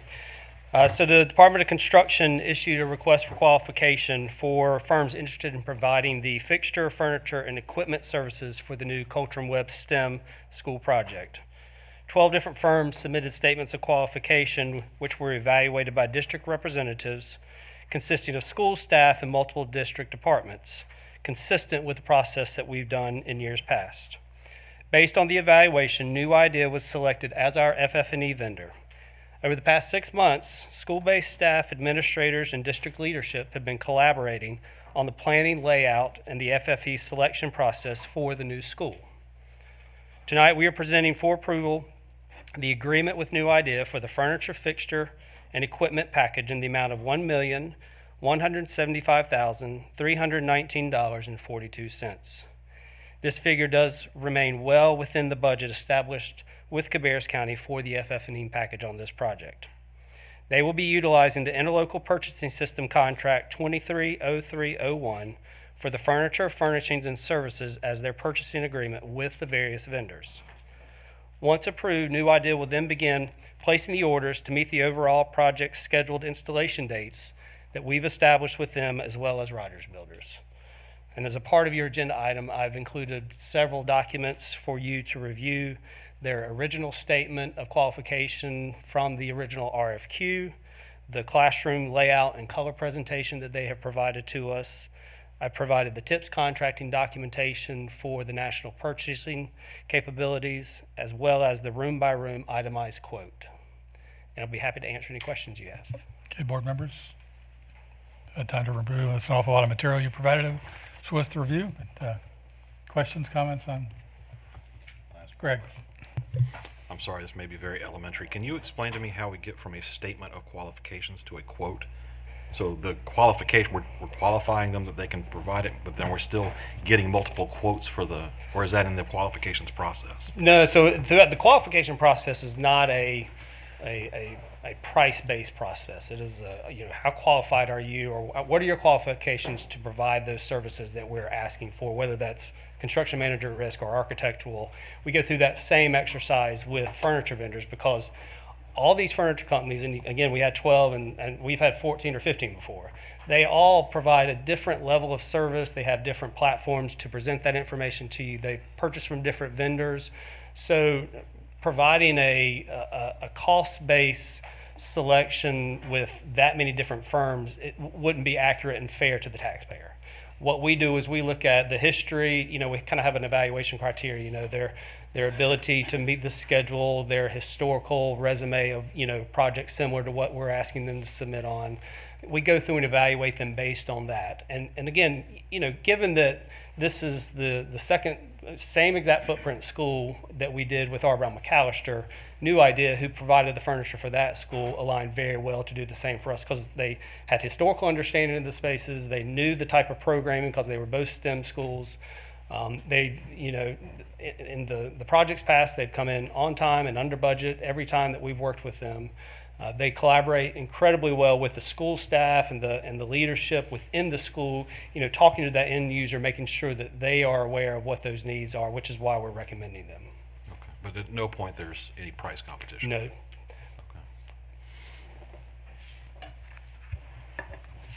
But the state contract, doesn't that have something to do with pricing? Yes, so the TIPS contract that they're using, the Interlocal Purchasing System, that is, that's I think every 4 or 5 years they renew those TIPS. Their TIPS vendor is what it's considered, and so then they go out with the various vendors and purchase the pieces of furniture under that contracting method. So there's a price control there somewhere. There is, yes. Thank you. Mm-hmm. Sam? I just wanted to point out how important there is a difference in instructional furniture. I've seen good and I've seen bad, and it makes a lot of difference. And that furniture is going to be there for a long time. So, Quite some time. It's important that we have the vendors that we know are going to stand behind it and do what they say they're going to do. Yes. So I applaud that. Yep. Anybody else? So on here it said there's $75,000 for the sales tax. Do we get that back, or how does that work? Yeah, we don't get that back. We do get to submit those sales tax statements, but we don't actually get to keep that money. The county gets a reimbursement, or do we? Goes back to the county, yes. Which is the same Same similar as, to yeah, paying for this correct, anyway. yes. So they do get the 75,000 or 76,000, Correct. or a portion of that back. That is correct, yes, sir. Okay, and then the other thing, it said somewhere in here to 6 months from order to getting this stuff. Is that still make our timeline? It does make our timeline, yes. Again, the overall schedule of the project does not, has not lined up like we have in years past with projects, so it's going to be right down to the wire. We'll be moving furniture and people and finishing work and a lot of things on top of one another. So again, imperative to have a firm that you're comfortable with and you can count on to work with you in those efforts. That's just why we went through the process. So. Yes, sir. Okay, board members, what do you want to do with this item? You want an action or consent? Consent over here, consent over here, consent. All right, I'll add that one to consent agenda as well. Thank you very much. Thank you, Brian. So our next item is 6.07, is security camera purchase proposal for our new schools. And we're going to bring Mr. Carl Sain to the podium. Welcome. Good evening, Mr. Chair, Mr. Vice Chair, Dr. Kopicki, members of the board and the viewing audience. Tonight I'm presenting a proposal for a sole source agreement with a new camera vendor, as well as the security camera purchases also for those 3 new construction sites. I really want to provide a lot of background. I think I hit the wrong button. There we go. Want to provide some background on what this process entailed. Some history behind our camera purchase, some of the feedback that you all gave me last year based on last year's capital camera plan, some decisions that we made internally to make sure that we had reviewed everything as extensively as possible. Turn that into a sole source recommendation today, and then based on that sole source recommendation, the vendors' bids for the three new construction sites. So just for some background, we have over 4,000 camera streams across Cabarrus County Schools. That doesn't necessarily mean we have 4,000 cameras. We actually have, some cameras have up to 4 streams. If you ever walk through a building, you'll see a dome camera that might have two camera streams, or it might have 4 camera streams, but we have over 4,000 camera streams across our 45 schools and sites. Last year we received capital funding to replace aging cameras and servers. We received over $800,000 in camera capital funds. What that meant was we were able to purchase about 400 cameras and 26 servers to replace our aging infrastructure. That meant that each school got about 10 cameras, and then some schools got a server. During that process, this group asked a lot of questions around how we determined the vendor for that, why we had the system we had, were there options for cloud-based versus server-based. It brought a lot of questions to my team. I'll give you some background about that documentation in just a minute.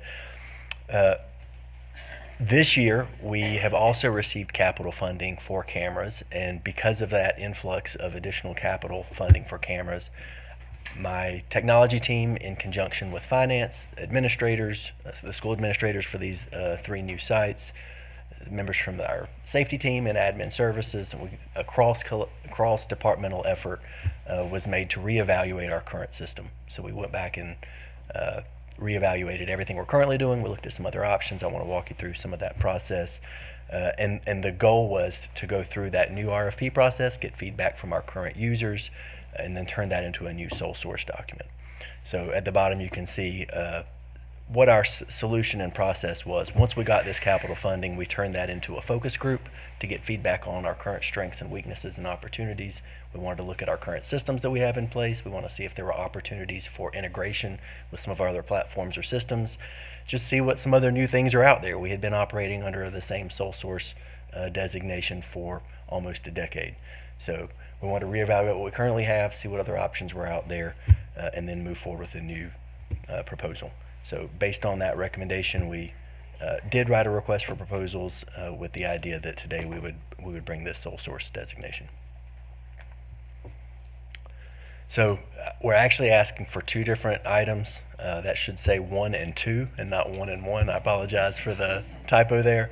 The idea is we have been purchasing cameras under a sole source designation for a number of years. I'll give you some background momentarily about that designation. But the idea is to provide a new sole source designation and then use that sole source designation to approve the contracts for these 3 new construction sites.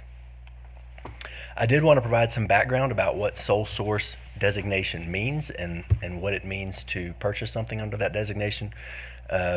This is grounded in general statute as well as our local board policy 6430. 6430E5 is actually our policy that talks about sole source designation. 6430 talks about all of the different bid requirements for how we solicit bids based on different dollar amounts. If it's over a certain dollar amount, here's the process. If it's over another dollar amount, here's what the process is. Part E actually talks about the exceptions to those processes. Those exceptions are things like purchases from other government agencies, emergency purchases, purchases based on the state contract. You guys have seen I've brought Chromebooks before that are purchased on the state contract where we do not need to get multiple bids. Piggybacking on another government agency's bid, and then one option is sole source. There's actually another option for buying information technology infrastructure, and we felt like going under the sole source was a little bit of a stronger argument than just using, we're purchasing this under IT funds and we don't necessarily need to go through the bid process. You can see that it gives us, we can use sole source designation if it meets one of those 3 circumstances. So either when performance or price competition is not available, when a needed product is available from only one source or supply, or when standardization or compatibility is the overriding consideration. I just referenced we have over 4,000 camera streams. Last year when we bought about 400 cameras, what that meant was a school might only be receiving 10 cameras. In an ideal world, if we're going to replace our aging cameras over time, and each school is only going to receive 5 or 10 cameras this year, 10 or 15 cameras the next year, or whenever those capital funds arise, it's helpful to have them all under the same system. It's helpful to have them all serviced by the same vendor. It's helpful to have them purchased on the same, under the same requirements. So the overriding goal here is that consistency. So we really focused on that number 3 component. When standardization or compatibility is the overriding consideration, it's helpful across all of our school sites. Just for your perspective, I have a single employee that is responsible for these 4,400 camera streams. So it is helpful both from our technical standpoint, but then also from the school standpoint for all of these to be on a single system. So you can see the determining factor, standardization across many schools and district office sites is the overriding consideration. This helps with user experience, this helps with district support, this helps with vendor and technical services, and this helps with purchasing for refresh cycles. We know that we have this one vendor that we're in agreement with. I also want to point out that a heavy user of our camera systems are our law enforcement. Obviously work with both the county sheriff's department as well as the city police department. Working with 2 different law enforcement agencies would be incredibly cumbersome if we did not have a sole source designation where we were purchasing from a vendor if a system went down. I wanted to walk you through some of the timelines. So again, this group gave us some really helpful feedback last year about the sole source agreement that we had in place a year ago. That sole source agreement that we were operating on was over a decade old. So when I came into the technology department, obviously I had some questions around that. We felt like the system was good and we had continued to move forward with it, but we wanted to get some stakeholder feedback, see what our school administrators felt like, see what those law enforcement agencies felt like. So you can see the timeline here. Our capital funds were allotted last year in July of 2025. We convened a focus group that involved some of my staff from technology. It brought in members from the safety team from administrative services. It brought in those 3 school administrators I referenced, and then some SROs. They gave us feedback about our current platform, about our current services, about what are the strengths and what are the weaknesses, and what are some different places where this could be improved upon. In August, we brought in presentations from actual 4 different. We didn't actually bring in 4 vendors. We brought in 4 systems. So we brought in different platforms that our users could experience. So some of these were big on cloud-based. Instead of using servers, using cloud-based components. Some of them were really big on integrating with door lock control systems and other integration capabilities. So we brought in 4 different vendors, and then once we brought those in, we had the team give us feedback on those vendors, what they thought about, what were the positives, what were the weaknesses. Our team learned a whole lot when they saw our current platforms presentation. They learned a lot of capabilities that we're probably not even utilizing well in our current platform. So it was really interesting to see some of our team's feedback on that. We took their feedback and we wrote a request for proposals that went out in October. I don't want to say issue, but one thing that we ran into is because we have some vendors were proposing purely cloud-based systems and others were proposing server-based systems, it became very difficult to do a cost analysis. One, we're buying more expensive cameras, and one, we're buying less expensive cameras, but they've got servers associated with them. So what we did in December was we sent them the plans for R. Brown McAllister and just said, how much would this school have cost? Some of you are using some servers, some of you are not using servers. What would that have cost? And so I'm going to show you the results in just a minute. Our internal team then scored those proposals based on a combination of metrics that I'll share in just a minute, and then we scored those in January. So this was an extensive process over the last 6 months to make sure that we were buying a system that we felt good about and that involved school-based stakeholder feedback. This references some of the pieces of the RFP that were outlined. We looked at vendor qualifications. It was interesting to see some of the vendors that specialize in security systems and then others that specialize in just technology. And they happen to also include security systems. We looked at pricing and fees. We looked at that bid based on the R. Brown McAllister blueprints. We asked them all for service times. How long would what is your turnaround if we need you on site? What is your turnaround if it's something that can be resolved off site? We looked at references. We looked at whether they included a sole source acknowledgement, and then you can see the other insurance information. We then created a rubric that we would score these on. You can see everything that was just outlined on the previous page. Our internal team came together for the weights that we would provide. So we needed cost to be the #1 overall factor, but you can see we're evaluating these over a number of factors. So the cost could not be the only thing for something as important as security cameras. And then this slide, we obviously had to evaluate all of these other metrics. I couldn't fit all that onto a slide that made a lot of sense. So what I just shared with you was the R. Brown McAllister bids. So what's happening is you'll have a vendor that could have bid on multiple products. So we looked at the products of Verkada as a camera system. So you can see several different vendors proposed a Verkada system. We looked at the Motorola Avigilon system, we looked at the Genetec system, and we looked at the IP Configure system. We have currently been operating on the IP Configure system through the vendor Security 101. You can see that one outlined towards the bottom. These are just in alphabetical order. So they each told us how much R. Brown McAllister would have cost. We looked at their sample bid amount, and then on the next column you can see what the rubric score was when we evaluated all of the other metrics that were proposed, right? By the time we looked at their qualifications, by the time we looked at their service models and all of those things. So the sole source recommendation that I'm bringing to you today is for Global Guardian to provide IP Configure. Global Guardian had the highest overall rubric score, and then they were also one of the most competitive bids. The lower bid associated than that was KNC Technologies that proposed Genetec. It was actually a cheaper bid.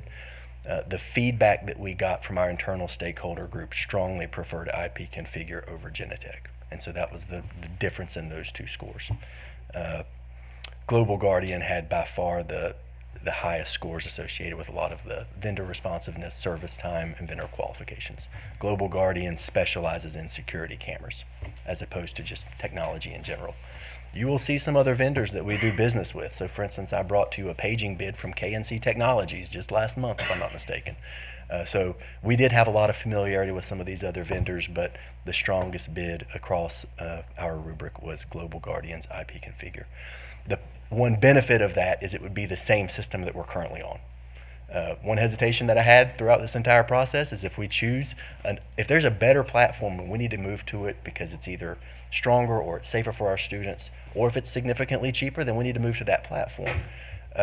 It was going to cause some trepidation and some hurdles if we move from one camera system to another. In this instance, the winning bid happened to be the same system that we currently operate under. So it would be a seamless transition. So again, I'm asking for the approval of a sole source agreement. It will be a 5-year agreement moving forward with IP Configure. I apologize, I did not include that documentation on today's board meeting. I can email you that after this meeting and include it on next Monday's agreement.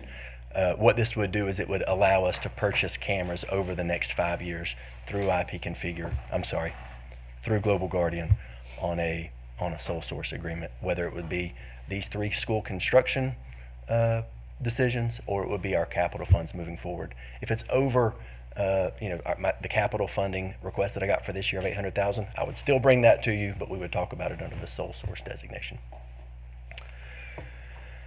In addition to the sole source designation, the second item that I am requesting for action next week on the agenda are these 3 new construction proposals.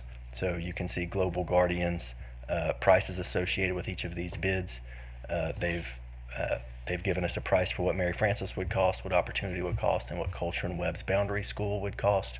The Culture and Webb and the R. Brown are very similar blueprints, so I was expecting to see a similar cost. We did not ask for taxes, and shipping fees associated with that, so that's one difference in the cost. The other thing is we have asked for some slight upgrades in the servers and slight upgrades in the cameras compared to what was on the original bid. For instance, one upgrade is the ability to put an SD card on the camera that would still record video in the event that the server goes down. We've had times where servers went down and we don't capture video in that extended amount of time. So that cost is a little bit higher than what they had originally told us R. Brown would cost, but that's because of some upgrades that we'd asked for.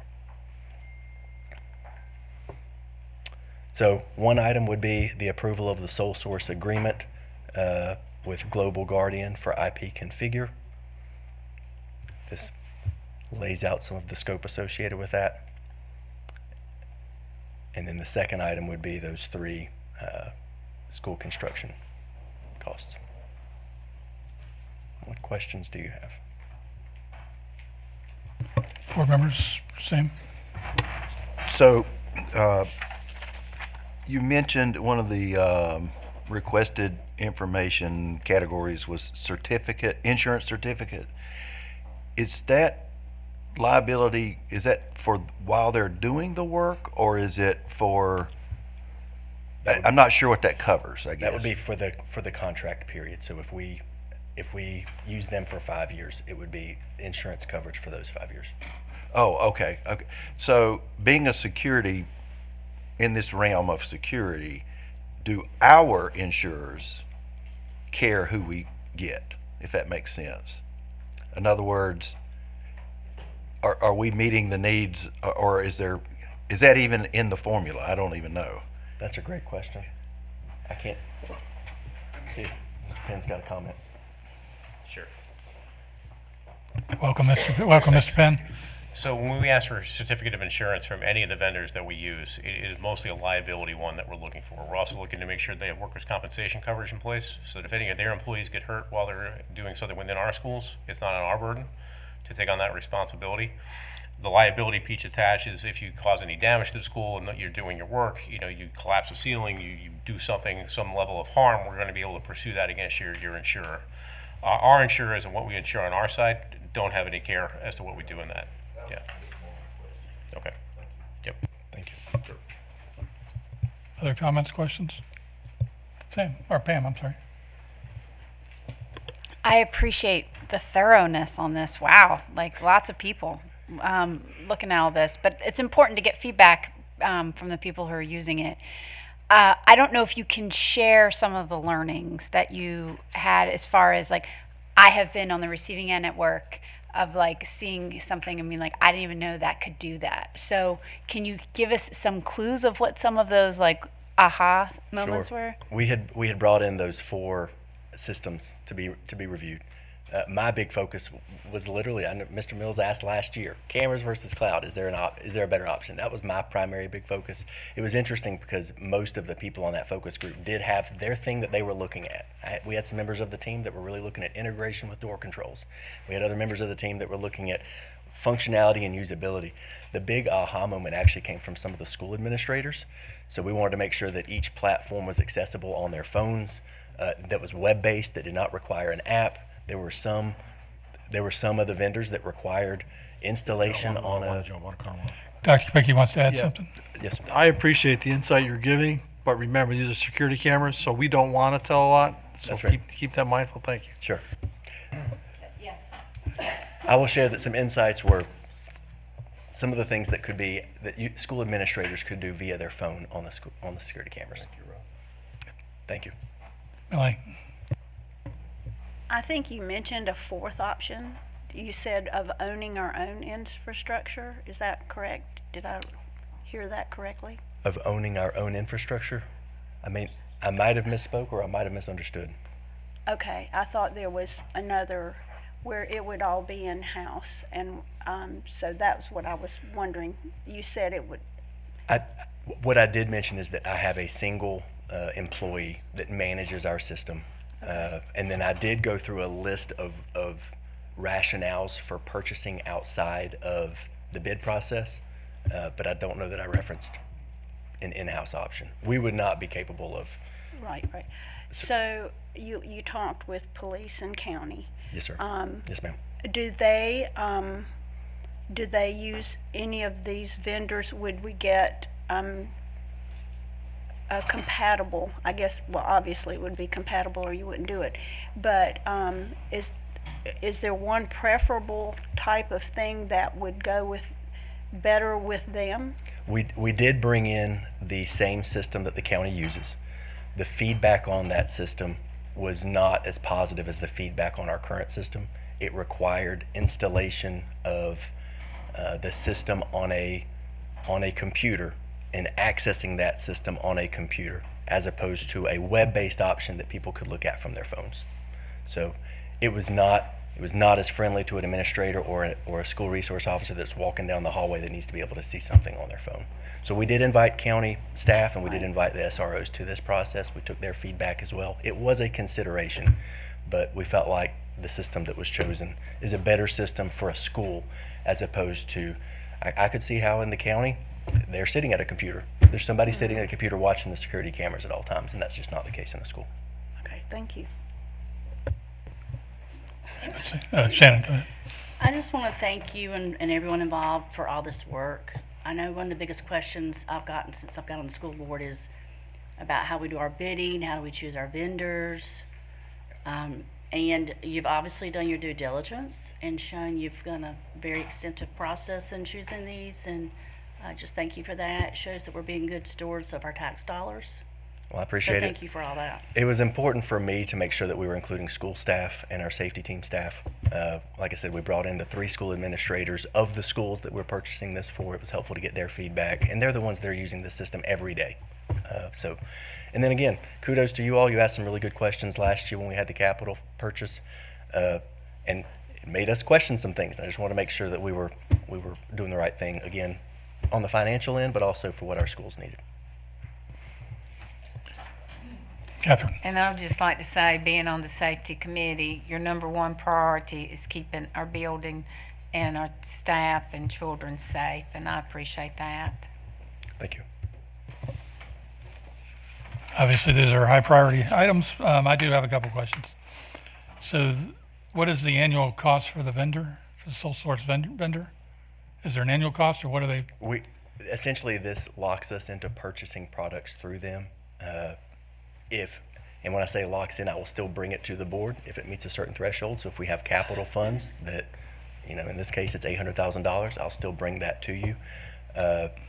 But it allows us to use that vendor without necessarily needing to get 3 bids. Because every the time vendor we doesn't do purchase repairs or doesn't do. the vendor does do repairs. If I'm not mistaken, would you mind pulling up the Global Guardian PDF? There are 2. If you pull up the first one, yes sir, that one right there. This gives the rates that Global Guardian would charge us for services and repairs. Okay, so there is something there. And I might have told you to grab the wrong one. Yep, if you would actually grab the one underneath that, I apologize. So we asked each vendor to tell us how much it would cost for service charges and fees associated with that, and it's all outlined in this document.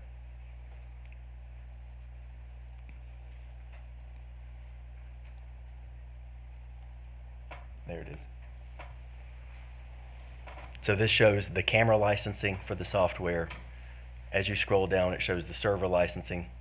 As you scroll down, it's going to show what we would pay for cameras, and then it shows hourly rates for service and support and training costs. I don't know if that quite answered the question. Kind of, yes. Essentially, we would purchase software. So the vendors, we're purchasing cameras, obviously, with capital funds. We also pay for the software on a yearly basis. We're paying a software licensing fee, and that's what's detailed on this. And so essentially that's hardware and then software as well. Right, but if anything goes wrong, you have to go to this vendor. You can't. That's correct. Go We with do the have cheapest option. There are times where our staff can internally correct cameras, fix cameras, address cameras. Part of the issue is, again, I have one full-time staff member dedicated to that. I have some other technicians on staff that can do some of that. But if a server goes down and we need one of their support staff members to come in immediately and get it, we would pay these rates for that person. Okay. I guess I'm just going to have it on action for next week. Well, one of the reasons being that the actual statement on the purpose on using the sole source has to come from the finance director. Hadn't Sure. seen that yet, so if he could send us an email or a memo I will. that just says the same thing. Yep. And check the box. Yes, sir. I'd appreciate Let me that. just address that real quick. So there is a document that exists currently for that purpose. It was reviewed by outside counsel who got us the feedback at around 4 o'clock today, so it wasn't timely to get it onto the agenda. But Okay, we'll have it on the agenda for Mr. Monday. Sand's going to email that out to you tomorrow. All right, it'll be on the agenda for Monday. The public can see it. Thank And you. it also gives anyone who's interested in looking this over and giving us feedback before we vote on it, that option. 100%. So, Sure thing. thank you for that. Anything else? And we'll move over to our Thank you. next item, which is 6.08, and this is our legislative agenda priorities, and we're going to invite Mr. Dustin Shue to the podium to review those with us. Good evening. Thank you guys for having us out tonight. What you see before you is the 2026 iteration of our legislative agenda. It very much is a continuation of last year's agenda because we did not see substantial legislature movement on our priority areas. However, it has been updated based on board input. It has, in conjunction with the work of our legislative committee, which is under the leadership of Mr. Greg Mills and Ms. Melanie Freeman. And then in addition to that, we've aligned it with our district strategic priorities. So what you'll see before you is a more focused and narrowed down version of our legislative agenda from last year. We very much wanted to tailor it based on input from the board to specific actionable outcomes that we want to put forth as our priorities to our legislators. Any questions? Did you want to review those, read them for us, or? So the key Let the priority public- areas let are the public know recruiting. what they are? Yeah, recruiting and retaining quality teachers, strengthening education funding, school safety, increasing flexibility and regulatory reform, and reforming the school accountability model. Next steps for this group obviously will be to formulate a presentation that will work with our legislators on the 16th of February when we present that information. And we have at this point secured confirmations from those legislative representatives. Excellent. Board members, are you comments, or we agree? We okay? Greg, go ahead. I'll just say, I want to express my appreciation to you and Phil Furr and to Dr. Kopicki. You guys always a tremendous resource. and providing great feedback, and I don't know what Melanie and I would do without your advice. I specifically taking the sort of narrative format that we had last year and putting it into these bullet points, I think is very concise, very scannable. I think it's going to make it easier for everybody who has to sort of take it in. And then also, I just wanted to shout out our two teachers that showed up to that event, Miss Berry and Miss Fensel. They not only brought a teacher's voice, but considerable experience going to Raleigh and advocating on their own, and that was a tremendous resource to have in that most recent legislative committee meeting. So. Yes, sir. And again, February 16th, Monday, I think it's going to be at 6 o'clock. Appreciate everybody coming out and meeting our legislators and talking about how to make this school system stronger. Yes, sir. Thank you. Thank you for those comments. Pam? Yeah, thank you. We saw this at the board retreat, and it looks even better. So I really appreciate the succinctness of it all. And the reality is for the people who are watching, there's a lot of things that this board cannot do without the state. And so we really need the fact that we don't have a budget, the fact that, I mean, it's a huge impact. And so we can talk about quality of life like we were doing earlier today. I mean, I can try to do everything I can to make that teacher's job great, one that she wants to come to every day, because she's pouring into our students. But we're limited on being able to give them the money they deserve. And I think everyone up here would agree that our teachers deserve more. Not just to get by, not just a cost of living increase, but they are very much underpaid. So I just appreciate the work of the legislative committee that you guys did, for staff, to Phil, communicator, for making this so clean and easy to understand. And really what we're saying to the people who go to Raleigh, we need you to do your jobs, and we need you to pass a budget, and you need to think about our teachers. It's just really important. Thank you, Pam. Anybody else to add to that? I mean, I do think it's important that we're all on the same page with this, and this is something that we can highlight to every legislator when they come here or when we go to visit them in Raleigh, or anyone else who goes to visit them. So just to review, again, recruiting and retaining quality teachers, like Pam had just said, the 2 bullet points here are significantly increase teacher compensation across all salary steps, including the reinstatement of master's pay and cost of living adjustments, to remove the barriers to experienced educators by expanding licensure reciprocity and allowing retired teachers to return to the classroom without the loss of earned benefits. So under strengthening education funding, we have increased per pupil funding statewide to better align with a true cost of educating students and improving North Carolina's national standing, and to increase weighted and cost-based funding for our EC services to reflect delivery costs and support recruitment and retention of qualified educators and providers. And under school safety, and again, it's hard to narrow these, but we narrowed them to increase state funding for school resource officers and expand school safety fundings to support our staffing, training, and preventative safety measures.